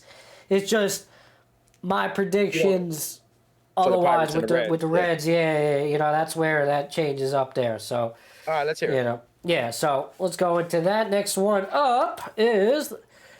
Hold on. Is Chicago, right? Yes. So the Chicago Cubs off to the 0-2 start. No need to panic, Cubbies, Cub fans. All right, you're going to be okay. Right now on team rankings, projected to win the division at a low number at 85 wins. All right, that's their prediction. I'm going with the over on that. All right, I got the Cubs winning the division. All right, and I got them winning by 2 games over Milwaukee with 88 wins. Okay, so I'm giving them 3 more wins. Let's see what you gave them. You gave them 87. What did I give them? You gave them 87. You were 1 off. All right. And so I gave the division. You gave them the division. First place, 87. The second place was 85 with the Brewers that you had. So, same thing. Two. All right, we're in the same place. Yeah, we're right there. We're just a game off each team. You just think it's a game less in that sense. Again, Chicago, I think they're going to excel. They might even be a 90-win team. They really might. I think they have that potential. You know, who knows what happens throughout the season, whether they can acquire another player. Cubs are kind of that franchise. They have a big draw to them. And right now, I think they're the favorites, especially according to team rankings going into this division, going into this year. I think so, personally. When you're looking at this lineup, let me just pull it up here on my computer. When you're looking at this team, all right, starting pitching is good. I like it. Steele, solid pitcher. All right, last year 3.07 ERA. The win-loss record, you could throw that out the window. We know how that goes, but 134 innings, 135 strikeouts, whip low with a 1.10. Okay, that's important, man. 24 games started for this guy. He was out there, all right. 3.07 ERA. That is steady. Okay, that's steady from a guy that, I guess I would put Shoto up there as, the perennial number 1. But Steele's right there. Steele's right there in the mix. Jameson Taillon, a lot to be expected from him. 3.27 ERA last year, okay? 165 innings, 125 strikeouts. Whip with a 1.13. Also, those are great numbers. I'll take that. I'll sign on the dotted line for that today if I'm a Chicago fan, all right? So, already with that, with Taillon, you know what Shoto is capable of doing. Even though Shoto's got kind of age there a little bit, but now is his prime, which is the reason why I like it. And you got these guys, lefties, Steele, Imanaga. It's interesting. I know Shoto. How'd he do? Let's see. How'd he do in that game? 4 innings. They didn't go very long. Both pitchers for the Cubs, they went 4 innings in that one. He only had 2 strikeouts. It's kind of a ho-hum, 4-inning performance. He got him through. Didn't give up anything, or at least credited to him. So, off to a good start for him. And listen, 2.91 ERA last year, 173 innings. Started just one game shy of 30 games. All right, strikeouts, 174. He's a strikeout guy, 1 per inning, basically. Whip, 1.02. I mean, come on, 1.02 whip. Right there, with the whips alone with this starting pitching, it's pretty good. Now, the National League's deep. And that's where, they're not going to run into problems in this division outside of Milwaukee. I mean, Pittsburgh, they give you a little hard time. Again, Cincinnati might, edge out a win or two against you. I really wouldn't worry about St. Louis for them. They're the team to beat in this division. When you look at, their position players, the addition of Kyle Tucker, we talked about. Their closer, by the way, I forgot to mention that, Ryan Presley. All right, good bullpen there. Good bullpen. Catching position, not much to scream out there. Don't really need too much production at that point. First base, all right, Michael Bush. Justin Turner, if he wants to, he could rotate over there. You got Nico Horner, who I like. I like Nico Horner. Definitely some potential from, man. Let's see his numbers last year with Nico. I don't want to be dragging this on. Dubs somewhere. I don't know if my man is alive. I can hear you. My camera's acting crazy. Oh, is it But I really? can hear you. Yeah. Oh, okay. You're coming in You and hear out. me clearly here. I'm coming in and out bad too. No, you're good. You're good. I guess it's just the camera. I had the solo seat I don't up, know so why. I wasn't sure. I don't know why, because my light is on this time, so I don't know why it's just spinning. But whatever. Let's keep it moving, bro. We got to keep it rolling. Oh, I am. I got you. Yeah, I don't want to, let me know if I'm spending too much time on each team, but, we want to get through the segment. I'm assuming this will be the last segment of the show.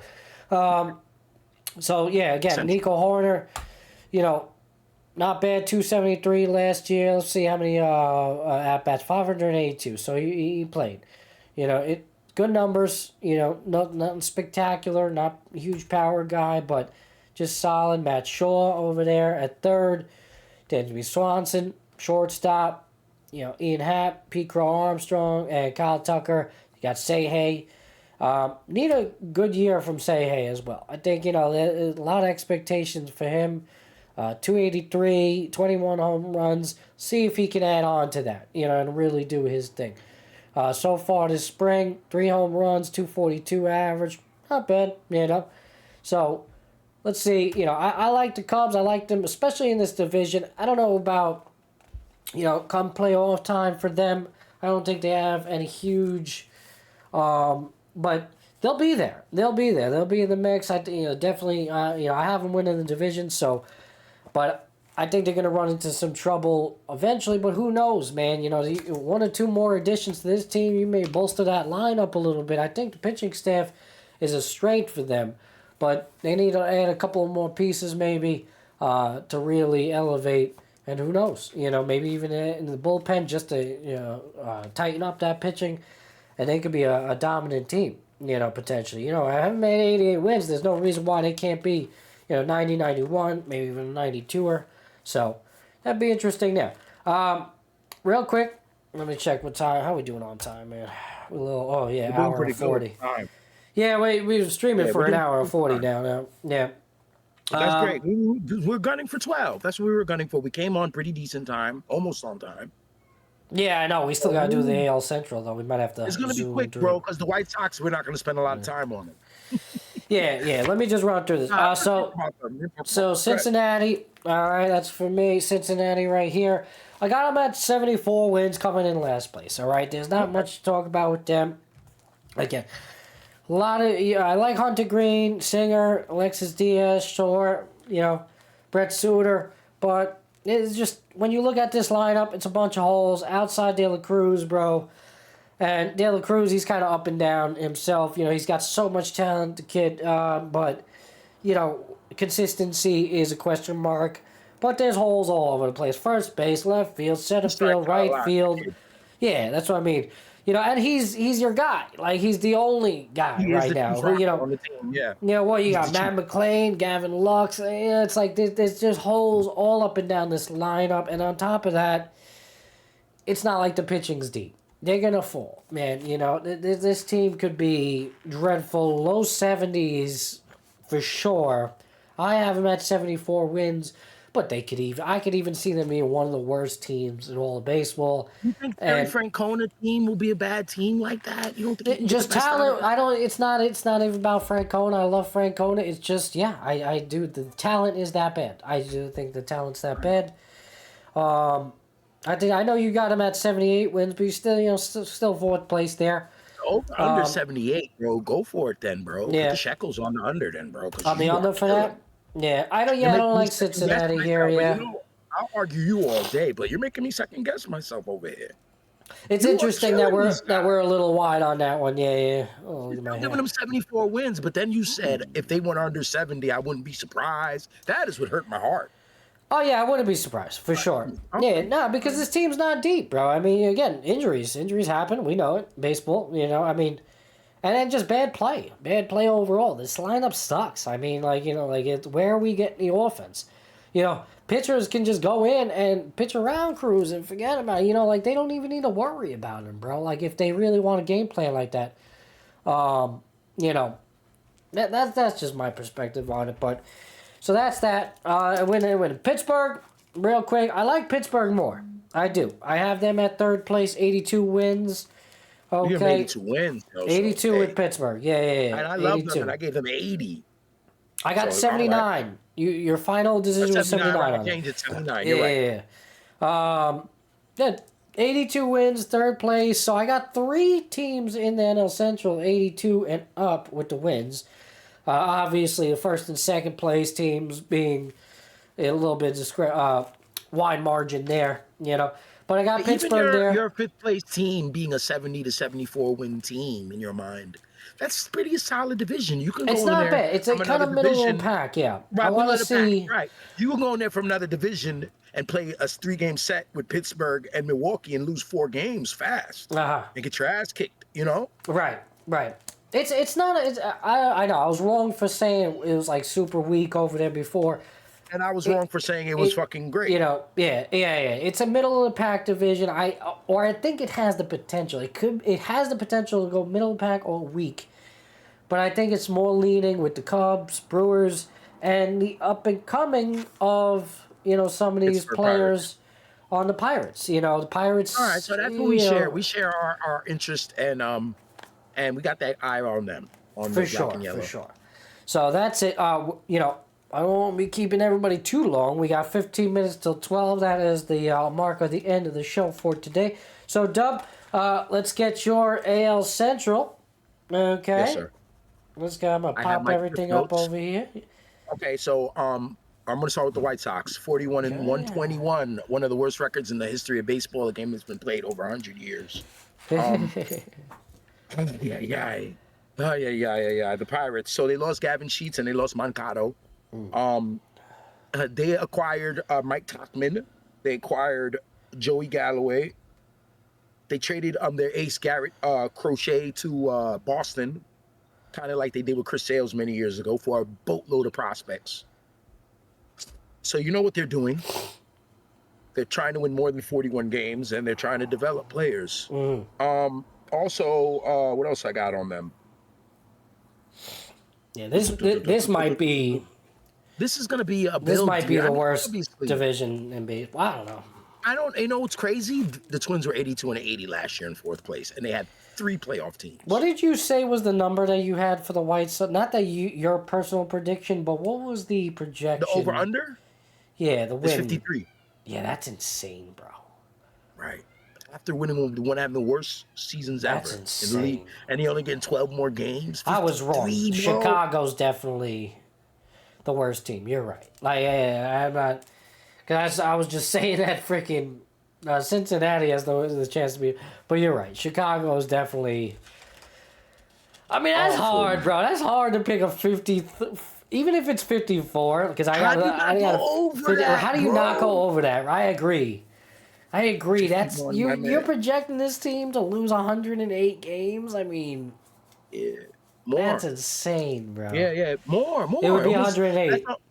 That would be if it was 54. It would be 108. Right. Yeah. That's crazy, bro. I don't know. So, what's your prediction with them? I mean, it's so hard, man.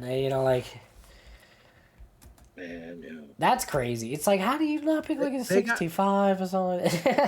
their best player is probably the center fielder, Luis Robert. He's gonna get dealt. He's about 27, 26, speedster, a little pop. Yeah. Man, so all right, so 50 wins. Yeah, Gino said that Gallo wants to pitch. I know. I seen that. I heard for real. You didn't hear about Joey Gallo? Team. No. That's why I'm glad Gino's here. Bro, Oh wow, this is a bad team. You didn't hear about Joey Gallo? Yeah, bro. He announced that he's I I don't know if he's still on the team, but he announced that he's on the team. he announced that he's a starting pitcher now, or that he's going for it. And apparently, there's word that he's throwing upwards of like 97 miles per hour, which, honestly, not for nothing. For teams that need some pitching, I'd invite him for a little tryout just to see, what he's got potentially. Mob, what up, bro? Thanks for stopping by. Oh, he is a free agent. Thanks for helping out this morning. Yeah, he went free agent. I think because of the position player thing, and then was he let go or did he leave? I don't know. It's going to be interesting. I'd take a flyer out on him. Wouldn't that be something? The Yankees, they need pitching. Let's Joey Gallo. Let's have a reunion. Yeah, okay, I get it. Cause March 16th, Gallo requested and was granted his unconditional release from the organization. Okay. Following his release, Gallo announced his intentions to convert into a pitcher. So when he gets signed, he wants to get signed as a pitcher. As a pitcher, yeah. So he's no longer a position player. So he's not hitting them right. That's what he's going for. God bless him. So what was your prediction again, bro? I'm sorry, we were like going 50 wins, last place. All right, next. 50 wins last. Next, Minnesota. I know I got Minnesota fourth before I go back into my notes. Minnesota overachieved last year. They folded up at the end of the season. We know that. Brian Buxton, he's played 100 games twice in his career. He's a phenomenal player, but he's a training room guy, and he needs to play, and he probably won't. They have a very good pitching staff, and I said it before. They're one of those teams, the Clevelands, the Minnesota's, Cleveland, Milwaukee, and the Mets. Damn, those Milwaukee, Minnesota, Cleveland, Mets. See, okay, yeah. They have a skill of developing pitchers and upgrading pitchers who we don't care about or we don't think much of. They're good at that. But I don't like them at all to be have 82 wins this year. I think they're going to take a drop off. What else I got on them? They added Bader in center field. They lost Carlos Santana back to Cleveland. Yeah. And Santana had 30-something home runs last year. He's 30 home runs. He's 39, but they lost him. Max Kepler also was gone. What else do we got here with them? Yeah, man, the Twins, they got Pablo Lopez still. Their rotation is pretty good. The bullpen is okay. I hate the lineup, bro. Yeah. And I just hate their reputation. They fold up and they have hangovers. I think this is gonna be a hangover season for them. So I got what the did Twins they at finish? 7. What was their win total last year? They were 82-80, but remember they fell apart. Yeah, they were on pace to be a 92-win team in August. Kind of makes sense. And they just fell apart, right? Yeah. And Detroit ran them down. You remember? And they finished fourth. Kansas City, Detroit, Cleveland ahead of them. I think they win 71 games this year. Period. Yeah, I think they're going to take a drop off. They're going to lose 10 games in the standings. 72. Since they won 82, I'd give them 10-game difference. 72? The White Sox, you play the White Sox 18 times, 75. That's why they win all them games in that division. The White Sox can lose. All right. What's the number? 75. 75? They got to feast on the White Sox. So that's a big drop, especially team rankings right now has Minnesota at 83.5, so give or take 84 or 83 wins. I don't respect it. Winning the division. So interesting. Interesting. I'm interested to see who you got coming out of the AL Central. Then, it's between two teams, but I don't think you're high on Detroit. No, I got them right there. They're gonna fall off too. They didn't make, and it's crazy because I love AJ Hinch too. He's one of those managers. I mean, it's crazy that they didn't lose any players, and I gained the Glaber, and they got a couple other guys. Let me see what else they got. They got Flaherty and they got Tommy Kahle as well. Bro. Scooble's dangerous. Right. That's their guy. Right. That's their number one guy. Right. And he's good. He won that Cy Young last year. Yep. And the bullpen's not terrible. We got Tommy Kahle, got some Kenta Maeda. They won 86 and 76. They are 83.5 over under. I'm giving them 83. 83? Yes. And then where is that line for you? And that is what? Third place? Yeah. For the Detroit Tigers. God bless Glaber. I hope he has a great season with his beard. Next. Well, that's an interesting too with Glaber. He's really, he's going to be relied on for them to really put up some numbers. So I I don't love know. the act. Yeah, sorry, I let you finish that. Yeah. They're gonna need him, bro. And Yeah. bro, he doesn't have the pressure, man. Glaber, go swing the bat. They're starting you. They love you. Right. You don't have that pressure in New York. You're look up to here instead of looking down at. Because Glaber was a whipping boy for Baron Boone. He got blamed for everything. I'm just happy he moved on. I like Glaber, and God bless Glaber, man. Go kick ass, bro. All right. So the Royals. Go ahead, Matty. I want you to hear what you're going to say. Oh, you're good. I'm going to talk about it anyway with my predictions, so you're good. Okay, good. Okay.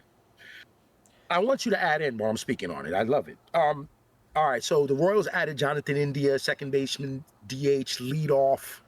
Awesome. Yeah. Awesome. Yeah. Okay? They put him in front of Bobby Witt Jr. Bobby Witt Jr., even more so than Buxton, even though he doesn't have injury history as Buxton, but he's a better player. He's another 5-tooler. Obviously, bro, MVP candidate. He has to stay healthy. He has to stay. And I'm not talking about 110 games. I need 145 from you, Mr. Witt Jr. Yeah. For this prediction to become reality. They won 86 games last year. They have an 83.5 over/under. Like I said, they got that pitching staff. Waka's settled into his place in this league as a solid pitcher, a number 1 or 2. They got Cole Reagans, our boy Seth Lugo, and then Michael Lorenzen. Solid pitching staff. Would you say so? I'd say it has the potential of being a very solid pitching staff, but it could be a middle of the pack. I don't think they'll be terrible. Again, I did say, banking a lot on Seth Lugo having another great year. At some point, age is going to catch up to this guy. I know he's crafty. I know he's old, crafty. Bro. He's crafty. But he's 35 years old. At some point, I think they're going to squeeze a little bit. It might go. You got Salvador Perez. You got the old catcher back there. With him, he'll be all right. For sure. Listen, Michael Waka. I don't know. Michael Waka, Lorenzen. It's like these are all solid. So I feel you. I see where you're. You know what I mean? It's like three of them are going to be good. Right. That's what I mean. You know what I mean? Like somebody's got to go full off. Like that's when you spit him out like that. But Lorenzen, who's okay, he can be good. Michael Waka, I just called him what he's. I don't like if you. Waka, I think overall has been a disappointing career, but I think they were very high on Waka when he first came. He's been a lot of places. Yes. Waka Flocka Flame. Waka Flocka Flame. Yeah. I like Reagans. Like that's their guy, right? Like I think he's gonna have a good year. Bobby Witt Jr. is the war god, bro. Like he is. If I bet his war's a 10. Like he really makes you better. Being on the field, he makes them 10 games better. Yeah. I know he does. I know it's a 9 or a 10. He's that good, bro. He's got all of the talents of all of these guys, bro. He got a little bit of Eli De La Cruz, the speed. He's got power. He's bro. He's with Judge. He's right there with Judge. He's the best player in the league. Let's see. He's real, man. But he has to stay healthy. Why can't I find his war here? I was trying to look that up. Let's go to Baseball Reference. You can't go wrong. So, with Bobby, I just want to say a little bit more about Bobby before I go to the Guardians and close this up. That kid, man, speed, power. And baseball is so funny, man. For one player to make you exponentially better is not an easy task. When a player making you 8, 9, 10 games, like you were talking about, all they got is we talk about Cincinnati, you're talking about De La Cruz, and you're right. You just pitch around them, and you were right. You're pretty much. I can't argue with that. Gino, you said Perez playing some first base. Isn't Vinny Pasquantino their first baseman? Or I guess they'll rotate a little bit with Perez. Yeah, Vinny's there. Yeah, that's what I'm saying. Salvador Perez will be in the catcher role too. Yeah, still do. Maybe a little. Well, I guess you could alternate between the two. I don't know what they prefer. I don't know how, because Pasquantino is he the DH guy for them? I think maybe is he not a good fielder? Is that a thing? Jonathan India is second, and they're gonna do DH by committee. Yeah. And I think they're gonna move around. They're gonna show versatility, but like I said, none of this works without wit. Same thing with Minnesota. If Buxton wants to play 100 games, they're gonna lose. They're gonna lose like 85 games. So what's the win total for the Royals for you? All right, over under Vegas 83.5. I'm gonna go 88 for the Royals. 88. So you got them. Yeah. You got them winning the division. No, They're not gonna play around with the White Sox. They'll probably go 17-1 versus them. I'm serious, man. you got them winning the division. Yeah. No, Oh wow. Okay. I'm gonna stay with Cleveland. Wow. Really? Yeah. Yeah. So you got Cleveland winning more than 88? Yeah, you got Cleveland win at least 89? What did I got? Kansas City 87. You just picked Royals 88 wins, bro. Yeah. No, you're right. Yeah, you're right. The Guardians ain't winning the division. Yeah, I mean, that would be a huge jump from No, fourth place to Guardians- first place. I'm not saying it's impossible. I just, I got to take a closer look at the Cleveland Guardians. No, excuse me. Their over-under's 82. Okay? I know, After they won I know, 92 yeah. games. They lost Matt Boyd. They Right. lost Naylor. They lost Jimenez. They lost Miles Straw. Right. How They is got- that they- team coming out on top? That's what I'm, Because their pitching staff is still very good, and that bullpen is still flamethrowers. They bring back Carlos Santana, replace Naylor. Carlos Santana feast off left-handed pitching. Feast. And he's gonna be back home. I think the Indians just are solid, bro. Solid base. I just don't see them. They take care of business. And matter of fact, what I got the Royals at 88. Yeah, Cleveland's at 86. I wouldn't be surprised if they won the divisions again, no. But I really don't like Minnesota. I really hate them. And I really think you can get a lot of wins off of them. And like you said, you think Detroit's not going to be as good. Right.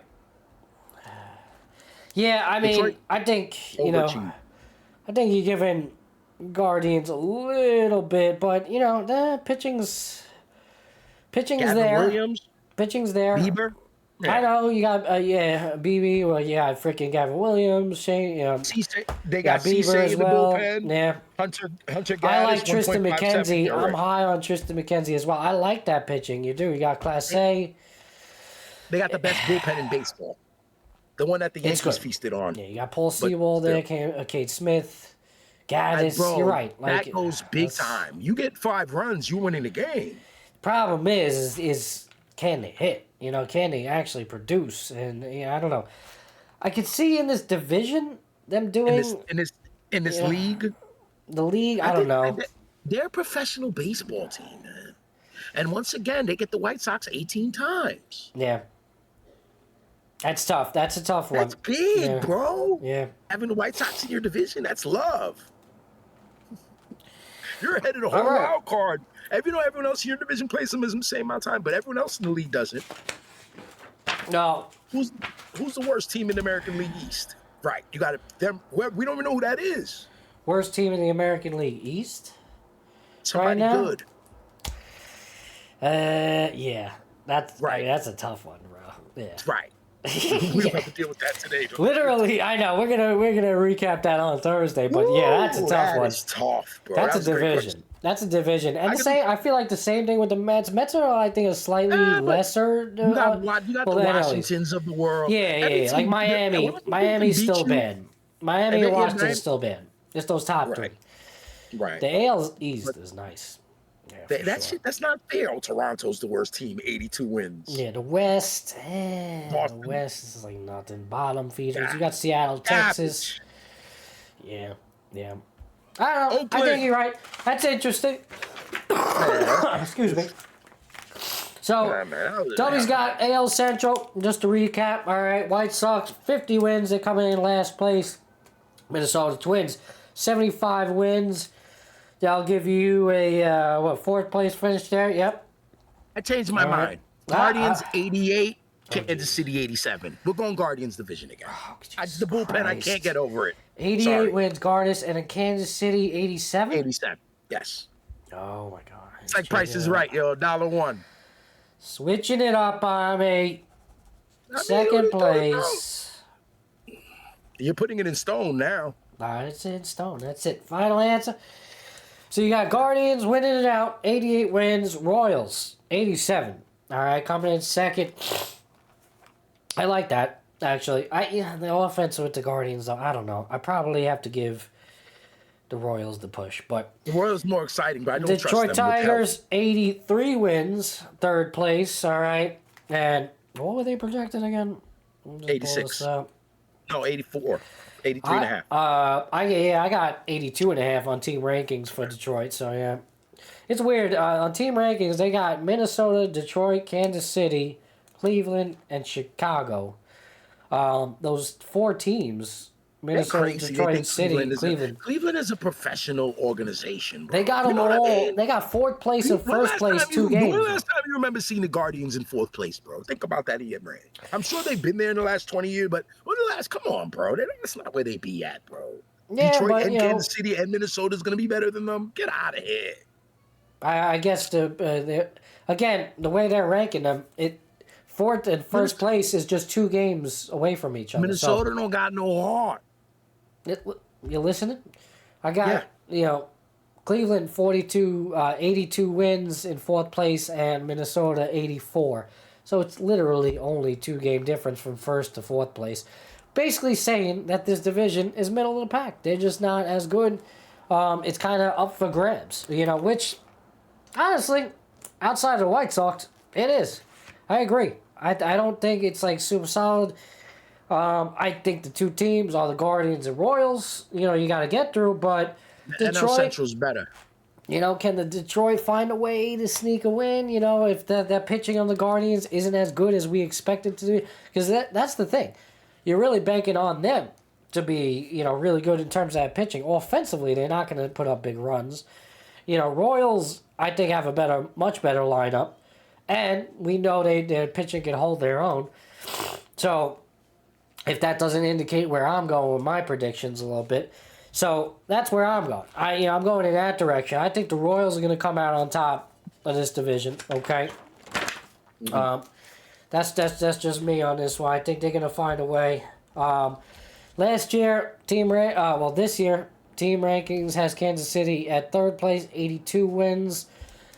I'll give them 80. Man, it's tough. It's a tough call. But I do think it's a relatively weak division. I'll give them 86. Yeah. I'll give them 86 and coming in first, by the way. That's where I'm at. Everything is safe. 86 wins, first place for the Royals. Again, I have my reserves about that pitching staff, holding up and doing their thing. But, this lineup, it has the potential to be pretty productive, especially in this type of division. They're not going to win all the games. I'm not, expecting them to win freaking, the World Series, but I like them at 86 wins. Guardians, I think they'll be, in the mix. We just spoke about heavily on their pitching. I think they're there, but this offense is atrocious. I don't see where they get their big production from. They're gonna have, maybe some guys emerge, maybe they don't. But I have them at 84 wins, okay? 84 wins, and that should be second place. Okay, I'm going to run through this last division. We've been going, I think we're already, we are past the 2-hour mark. So, yeah, we got things to do, people to see. It's all good, but, that's it. With that being said, Tigers, I have them at third as well. W's got them in third place. I agree with him there. He's got him at 83 wins. I got the Tigers almost just a 500 team, man. 81 wins. That's what I got them at. Nothing to sneeze at. They're just going to be a team that meanders through the season, middle of the pack, not really contending, doing anything. Okay? Right. Minnesota, I can't be super high on the White Sox at all. I would probably take that over if you're according to team rankings. If you're a betting man, team rankings got White Sox at 53.9, so 54 wins. Minnesota, they're listed to win it in team rankings, which is kind of crazy. I don't have that 83.5 for them. I don't have faith in Minnesota. We spoke about Dub. I think they're going to fall off. And mainly because I just think the Royals and Guardians are just better. I just think they're better. Tigers, I think, will surprise you a little bit, but Twins, I think they're just going to fall off, being me-under team, 78 wins, okay? Now put them in 4th place. And the White Sox. Again, we're not even going to waste too much time. White Sox are the bottom feeder. They should be the worst team in baseball. There's not much there with them. Outside of that, who's your other potential worst? Miami? Yeah.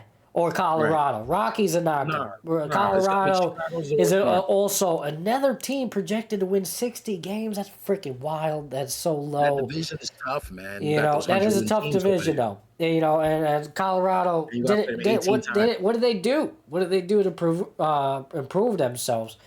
Nothing. When you're looking at White Sox and Colorado, that's definitely the bottom feeders.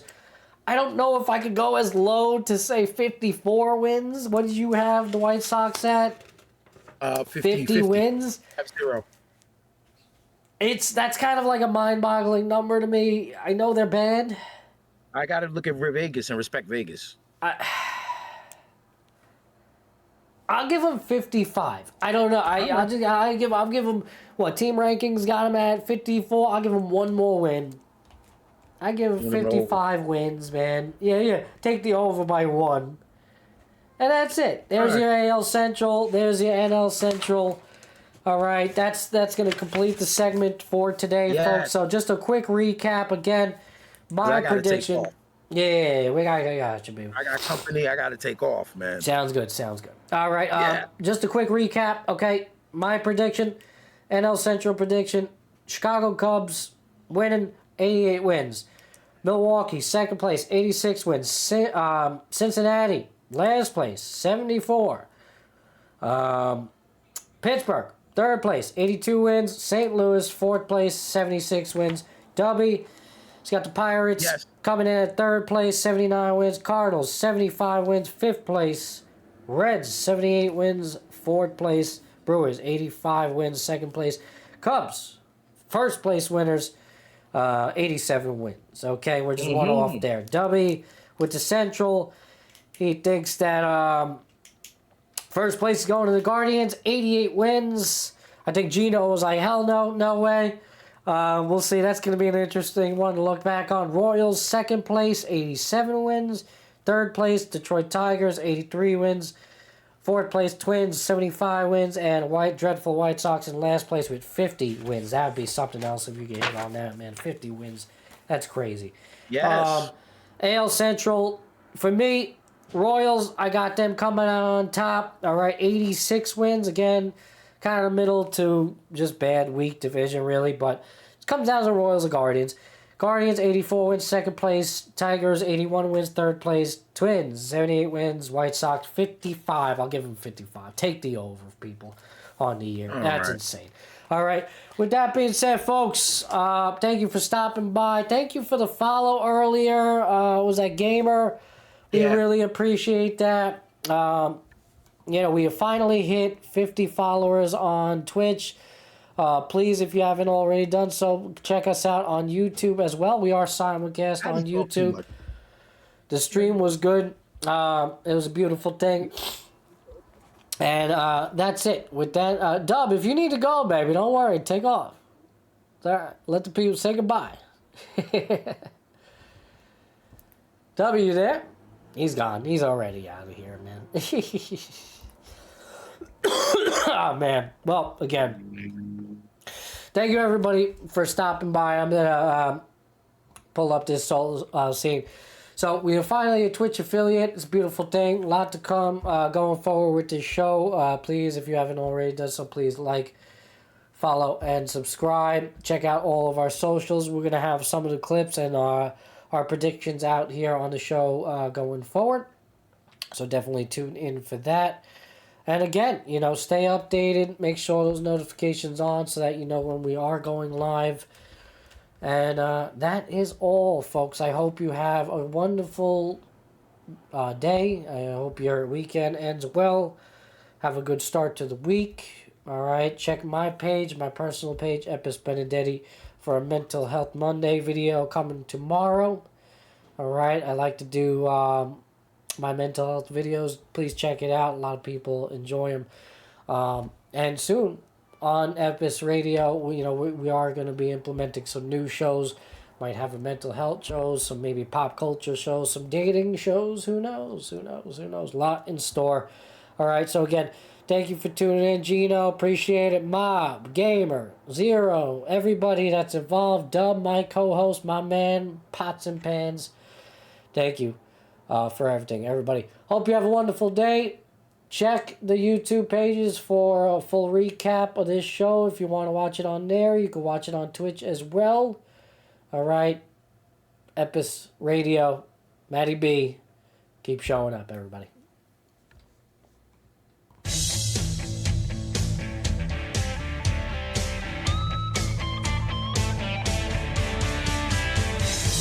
Broadcasting from the capital of sports, it's the Matty B Show. Right here on Epis Sports Radio. Matty B. On Epis Sports Radio. And swung on and into the air. To deep right center. That ball is high. That is far. It is gone. Hey, just want to say shout out to Certified Dumper on YouTube. Thank you for the subscription. Appreciate you. I missed that earlier, just 21 minutes ago. Thank you, Pod Certified, for stopping by. Have a wonderful day, everybody. Epis Sports Radio.